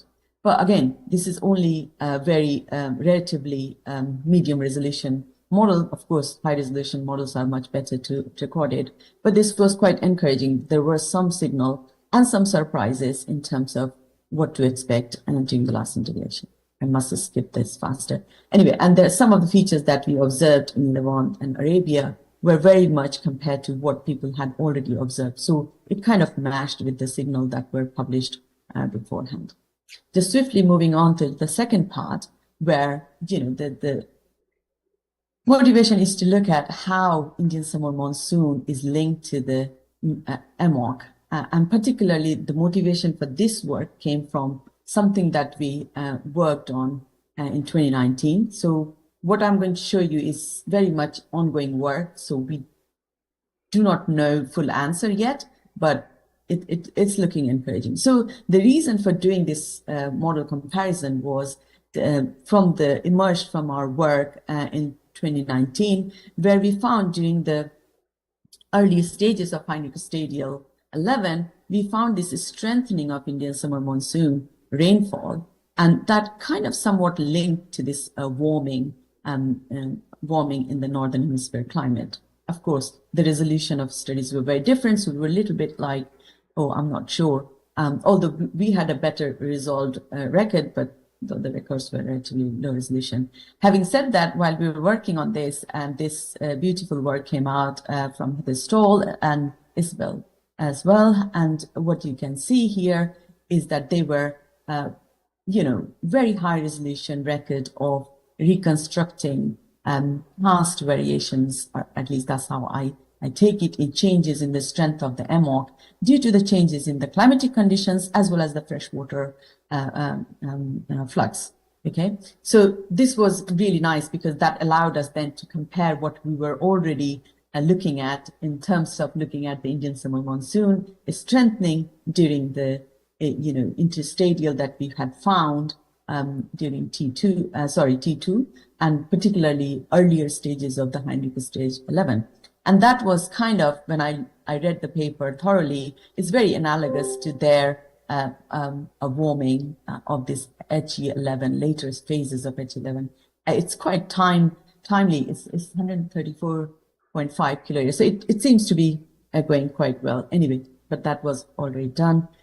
So for the model simulation, what we were interested in to look at the different ice sheet forcing. And for that, of course, there has been a big debate about steady state simulations and how that kind of captures something and then it shows what it would do after a certain time. So it doesn't have integrated signal or boundary conditions as you move to a newer condition. So hence we wanted to use both steady state and transient simulations to compare the two, but mainly to look at the transient simulation where things are integrated. So when you are at, for example, 135 kilo year, then the boundary conditions of 135 kilo year is what it is capturing to show what impact it will have, not something that have been set for example, 140,000 year. That's something that is being normally done in the steady state groups simulation. So all the boundary conditions were evolving for the transient simulation, but for steady state as well, what we did is we took an average of 500-year boundary conditions. So we could look at the impact as we progressed. Okay, so a lot of boundary conditions were taken from published work of Menville et al. 2019, and the model details are in 2016 and 18 Phil Holden's work there. Okay, so just jumping on to the results because I've got a few minutes remaining.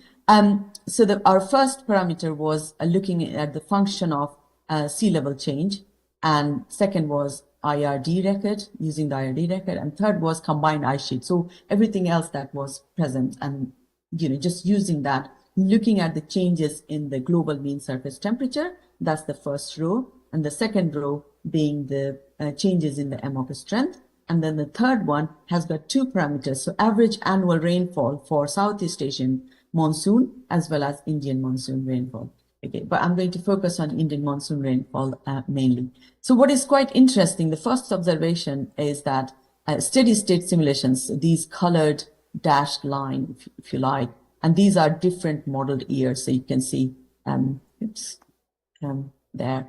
What was quite interesting that earlier during the deglaciation or the colder interval, you can see the steady state simulations gave colder temperature compared to the transient, which is the black line, and then it switched to being warmer compared to the transient simulation. And then as we move towards the last interglacial, it kind of converges. And this was similar, more or less similar when we used the IRD data, but then it's, of course, combined ice sheet data is much smoother, and it removes all the ambiguities that you may have with other records. Interestingly, the feature of changes in amok strength is very similar to what Stoll et al. Had presented, in minus a few timing, because of course their record is on the continent, and this is model simulations. There will be some nuance. We haven't quite gone there to really putting one on top of each other or comparing like for like. But I think overall it looks very similar to the observations made there. The point of this is that two different, the sea level record as well as the IRD record seems to show this collapse of amok during Heinrich Stadial 11 in both. Obviously, more features are observed in the sea level record when we use the experiment with the sea level compared to the IRD, and it's much smoother for the combined ice sheet.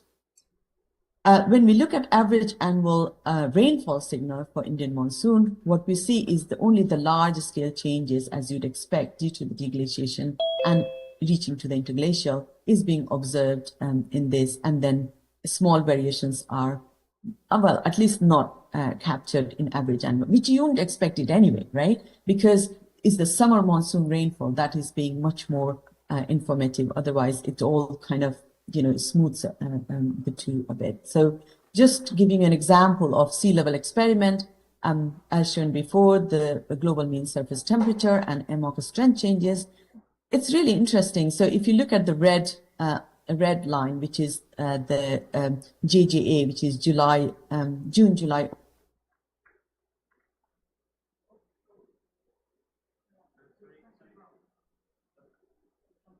Sorry, Dr. Ann, we didn't hear you. Sorry, we are not hearing you. Hello? Hello? Dr. Ann? What is... Sorry, Dr. Ann, we didn't hear you the last minute that you yeah, it's literally the final slide before the synthesis. Okay. Yeah. So what is quite interesting is to see this strengthening of Indian summer monsoon starts earlier than the recovery of amok. And this is something that we tested it with the sensitivity experiments, where we saw there are other factors that affects Indian summer monsoon, and that takes precedent during this deglaciation transition phase, and therefore it kind of starts behaving non-linearly. So this is something was expected, but it's quite nice to see that in there. And with that, I'll leave you with the summary and the future work that needs to happen. But before that, I would like to thank my collaborators, and particularly I would like to give a mention of Professor Dick Kroon, who were instrumental in allowing us to have this extended monsoon expedition, RDP expedition in the core monsoon region. With that, I would like to thank you for listening. I'm happy to take any questions.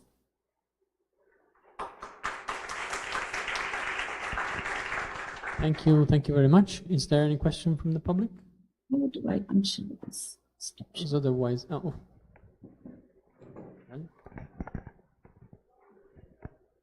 Hello, hello, Pallavi. Hello. Hello, it's Isabel Cacho here. It's not actually a question. I wanted to say hello. I have really enjoyed your talk. You has gone from your PhD where we were together in Cambridge, so I remember from that period.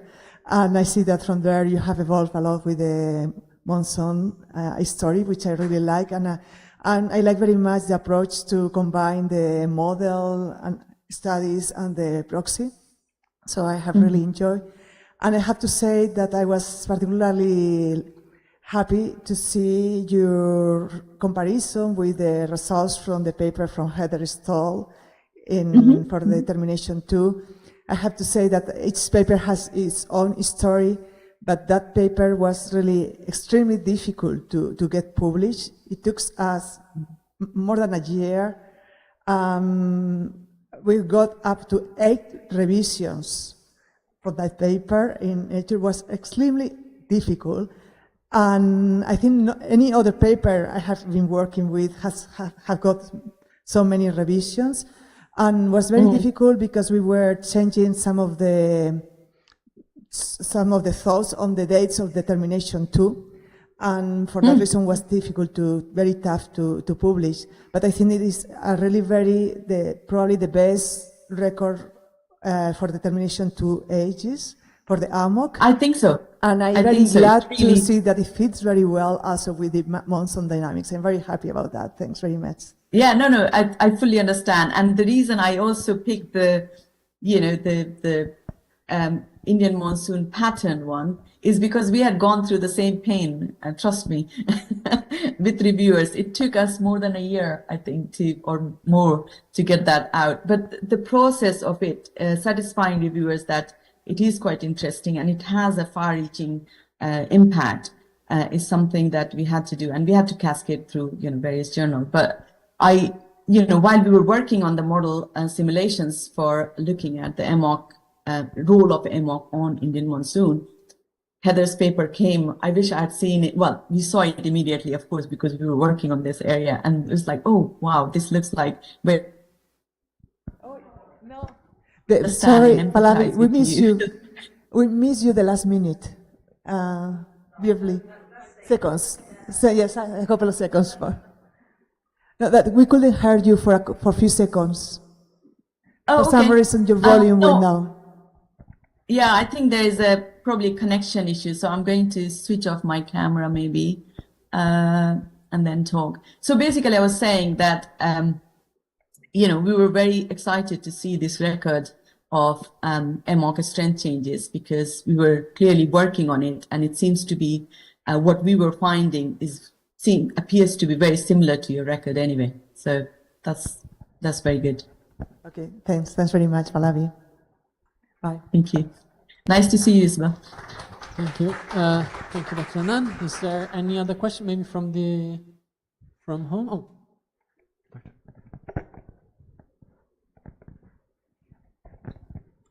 Very, very interesting talk, and I was impressed how the intertropical convergence zone here in the Eastern Pacific related the same pattern as the monsoon dynamics.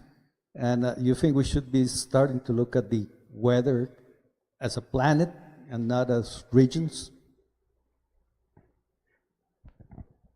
Yeah, completely agree. I think, because that was my motivation. When we reconstructed the records, we were like, yeah, this is good enough, but, what are the differences? We must look at it globally and see if there is any fitting pattern between different hydroclimate in general.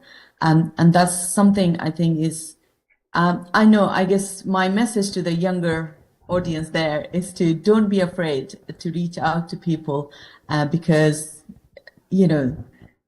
there may be some barrier where you think like, oh, they may not understand what I'm trying to do. But, with a bit of perseverance, I think they also would like to have independent verification, or they are also looking out for proxy records to then help them ground truth some of their models, because, as saying goes, the models can get you what you want, but, they're not wrong, neither the proxy records either, but they need to somehow converge together. So, yeah, I think we need to do more of that. Thank you. Thank you. And so if there's no other question, actually, I would like to ask you a question, and maybe I miss it, but when you said like there is a weakening, if I understand correctly, a weakening of the Indian monsoon during the stadial, can you hear me? And so I was wondering if there is component of southward migration of this monsoon, the monsoonal activity during this weakening that you experience in your record. I don't know if I made myself clear. So I don't know which part you're referring to, but if you're referring to the Heinrich Stadial 11, yes, I was then we referring know about that. we found a small interstadial around 134.5 kiloyear, and that's when we saw a strengthening of Indian summer monsoon, and that was not previously observed. So we had. We did it in 2 different sites, because first one was like, well, I'm not sure. And then we did it at 2 different sites, and it showed similar sort of kind of feature. But that also, because the other records were very low resolution, it's very hard to pick out this high resolution signal if you don't have all records of the same resolution. But there were a couple of other records from the northern high latitudes where you see the warming. So it felt like somehow this strengthening was linked to the northern hemisphere warming. And what we suggested in that paper was actually what we see in the southern hemisphere. We see this warming first, and then it transgressed to the tropics and then the higher latitude. So we did propose some kind of, southern hemisphere control on the deglaciation, penultimate deglaciation. That's what we had suggested. Thank you. So. Thank you very much. No? Last question. Hi, this is Renata Lucchi. Nice to meet you. So you get an interstadial at about 20,000 years. Did I understood correctly? 134.5 kiloyear. Okay. I thought something more recent. So No. That's this was penultimate deglaciation. That's not the last deglaciation. Okay. Thank you.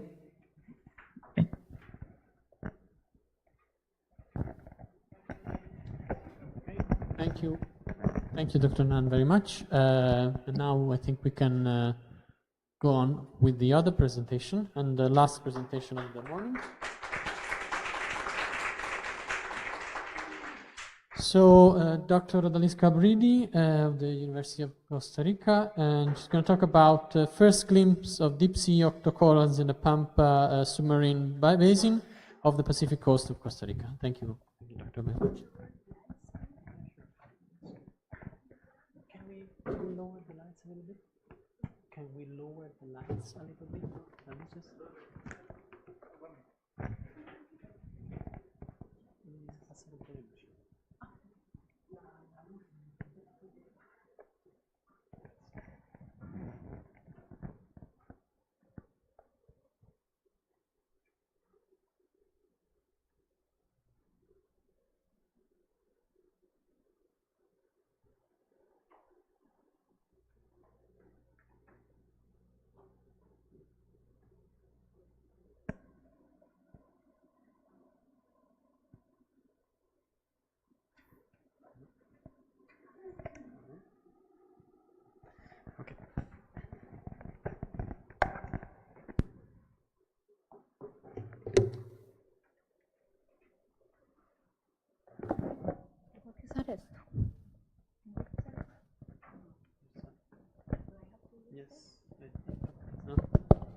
It's working.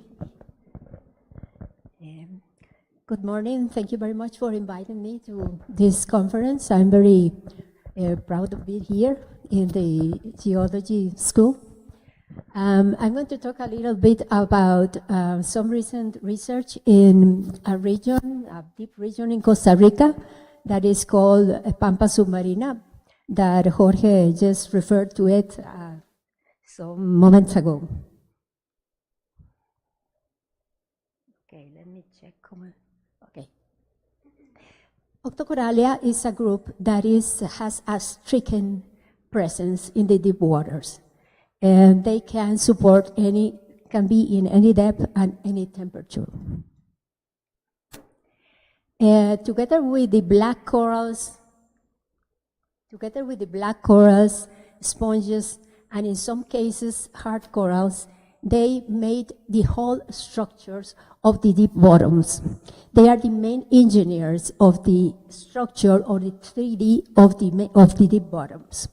They have these patterns of branches that provide to other animals shelter and also places to, like substrates, to stay there.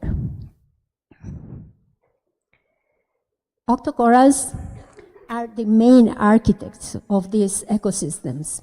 As you can see, they can offer a lot of places for other animals to live on them. In the bottom, it's very difficult to find suitable places to live.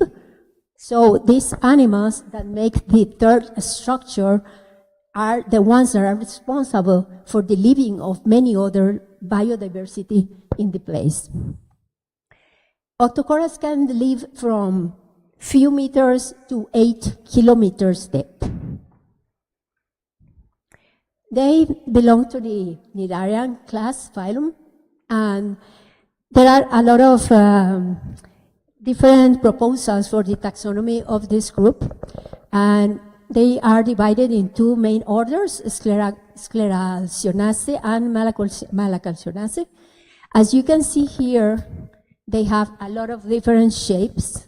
They can be branched, they can be small encrusting colonies, or they can be feathers, like the sepens that have a bilateral symmetry. The taxonomy of this group is not resolved because with each new tool that appears, molecular tools or morphological tools, this is changing. And something that is very important here is that the human capacity to work with this group is very limited. These animals are beautiful, are big, are very colorful, but there are in the world just 5 scientists, 5 taxonomists that work in this group. That's why the pace of the development of the taxonomy in the deep sea is very difficult, especially in these organisms that are the most important in this environment.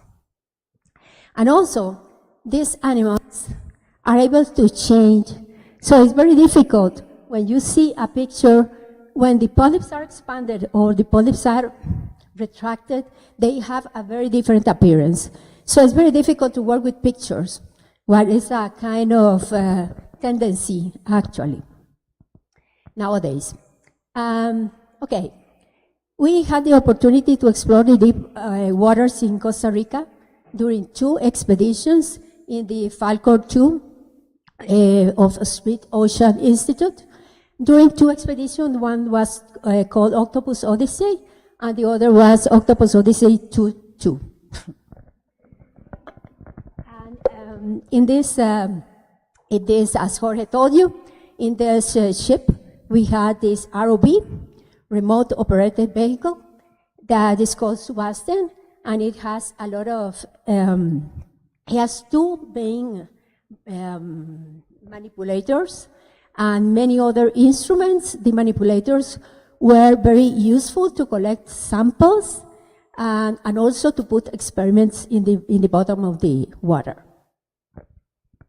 So it was a great opportunity for us to collect specimens at different depths. We explored this area, the Pampa Submarina. Pampa Submarina is a basin that has a lot of geological features. It has hills, knolls, and seamounts. We explored 6 sites: the Mamboquita Hill, Tango said, Seamount, La Pulpería Hill, El Dorado Hill, Fuente Knoll, and Caballito Knoll. From these places, we collected octocorals and other organisms. But as I told you, the octocorals are the most important. Sorry. But I'm going to tell you a little bit about 3 sites that were very important for this expedition. One is the Mamboquita Hill. As a matter of fact, the names that I'm telling you here are names that we are proposing to the Commission, which names the features in the ocean, because they were features that have no names. Mamboquita, is the place where we went deeper, 3,200 meters deep, and in the bottom we found this muddy bottom with apparently nothing, but it was full of organisms, sea cucumbers, worms, etc. And also, when they measure the depth of the sediments there, it was very deep. It was a very thick layer of sediments, and also with some carbonates. And there were very interesting animals. In the bottom is on some rocks, like you can see here. The first organisms that we observe in the deepest part, are bamboo corals that are octocorals in the group of Isididae. Isididae is the family. These corals are very characteristic from the deep sea. They are the ones that are found in the deepest parts of the ocean. And also, other beautiful creatures also we found there, but this is not the case. And then the Isids could have different morphologies. As you can see here, there is some Isids that are just one branch, and others have many branches. As you can see, when these animals have many branches, they can have a lot of other organisms on them. Like here, that you can see a lot of brittle stars. And with this one, that is just one branch, they don't provide so much area for other animals to be, but you will see later that this structure is also important. It seems that the ISIS has a relationship with the morphology. Being one branch or being many branches is related with the depth and with the currents, and also with the substrate.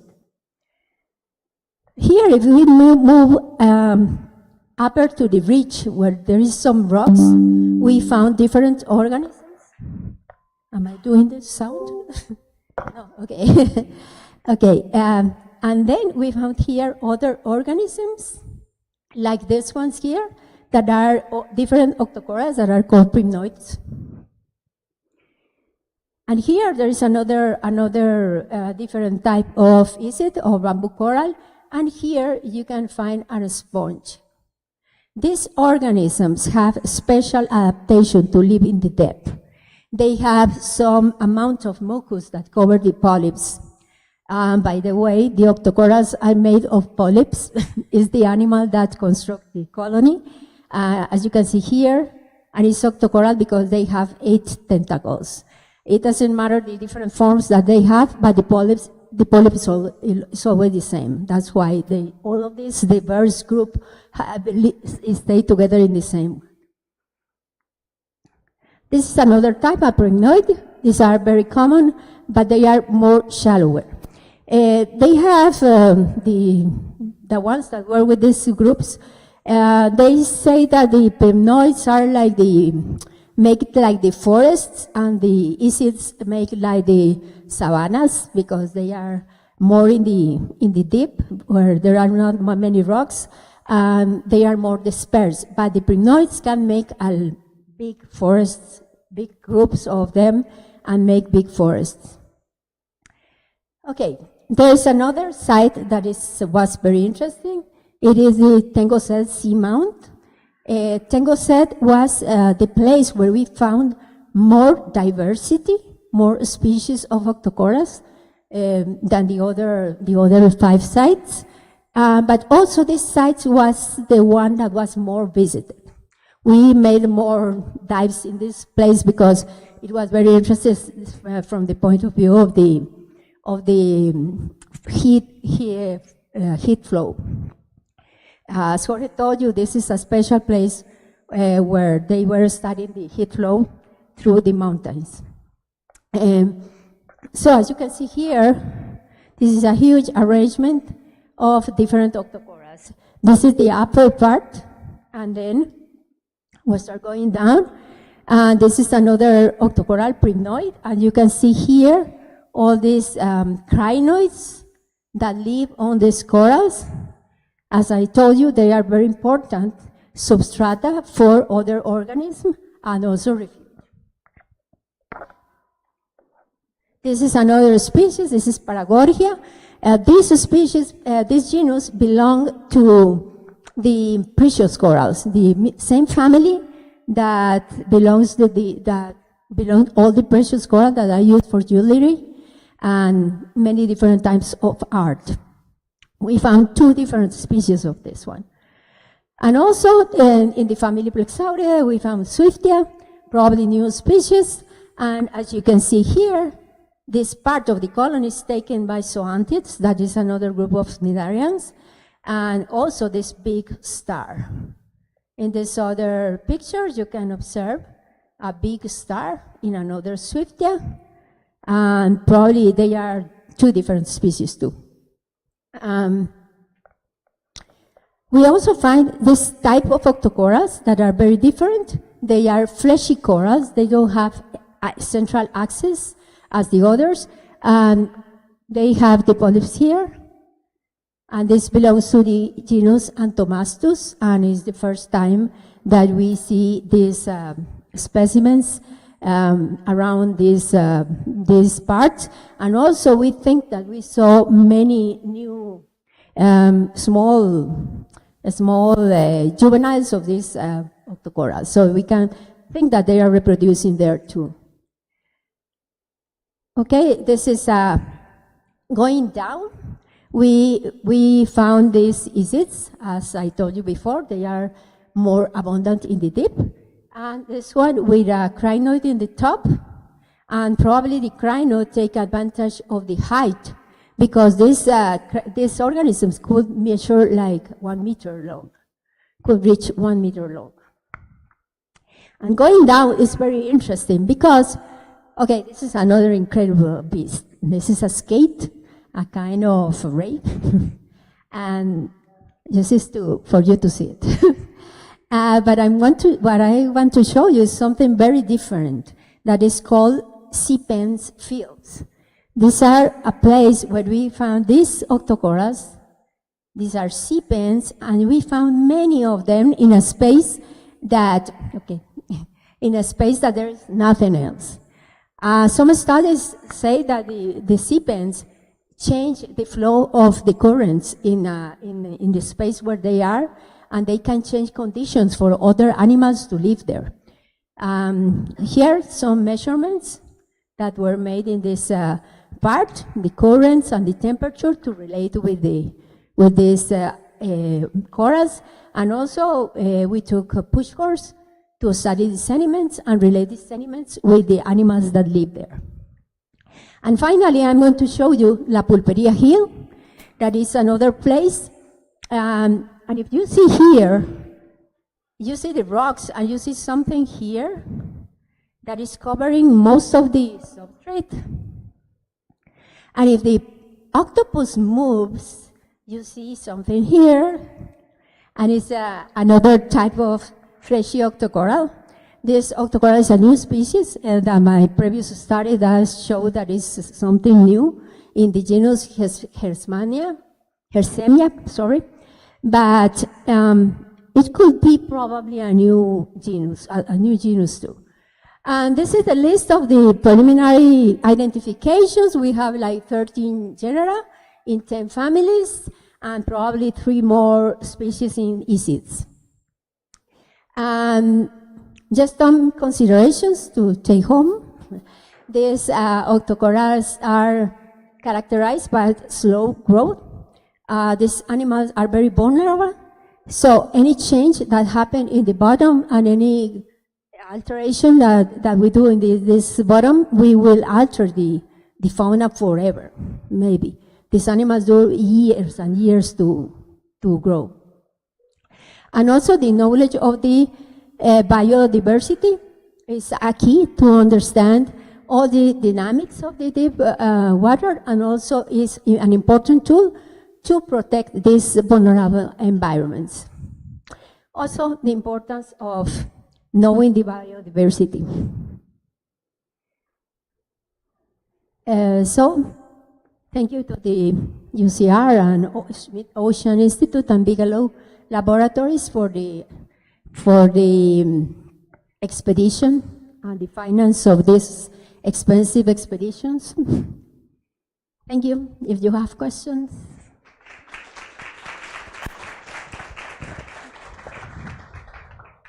Thank you very much. Very, very beautiful picture. Are there any questions from the public?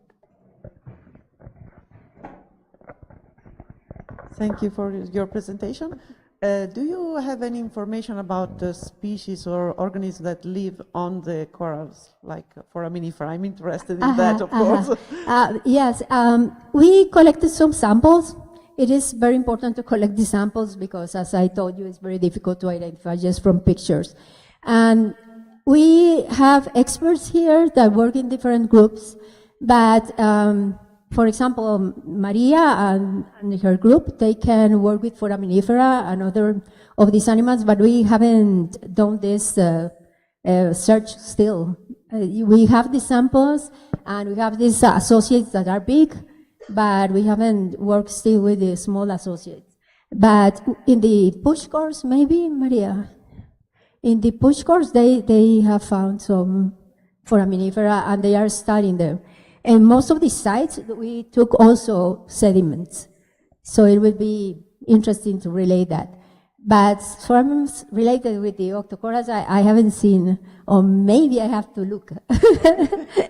Thank you.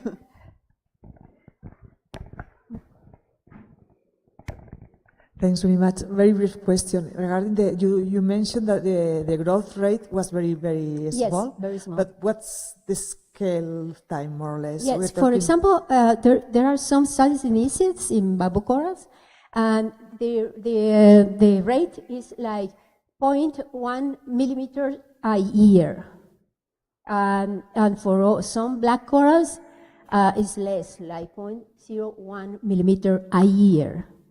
So some of these animals have ages of thousands of years, maybe.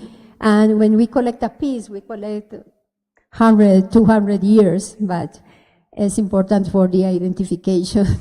So very slow. Not many works in that, but they do the measurements with different methods, and one of the methods is measuring some rings that this animal is make, and they do that, doing that.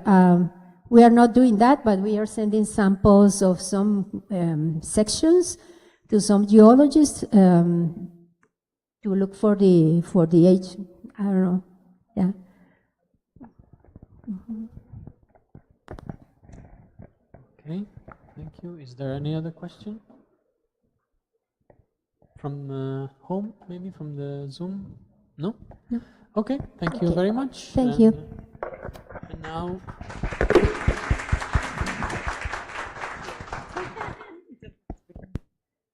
Okay, so we have a lunch time. The lunch will be in the Mensa of Pharmacy. So we will go in together. You have a ticket, please don't lose it. Right? Everybody have a ticket? Okay. This ticket you need to bring in the place. So we will go in right now and return at, Karen? 13. Okay. We will return at 1 o'clock. So let's go together. So you know, I think nobody knows where is it. Or okay. We can follow Celeste. Okay. See you later in the people online. Thank you so much and see you in half an hour.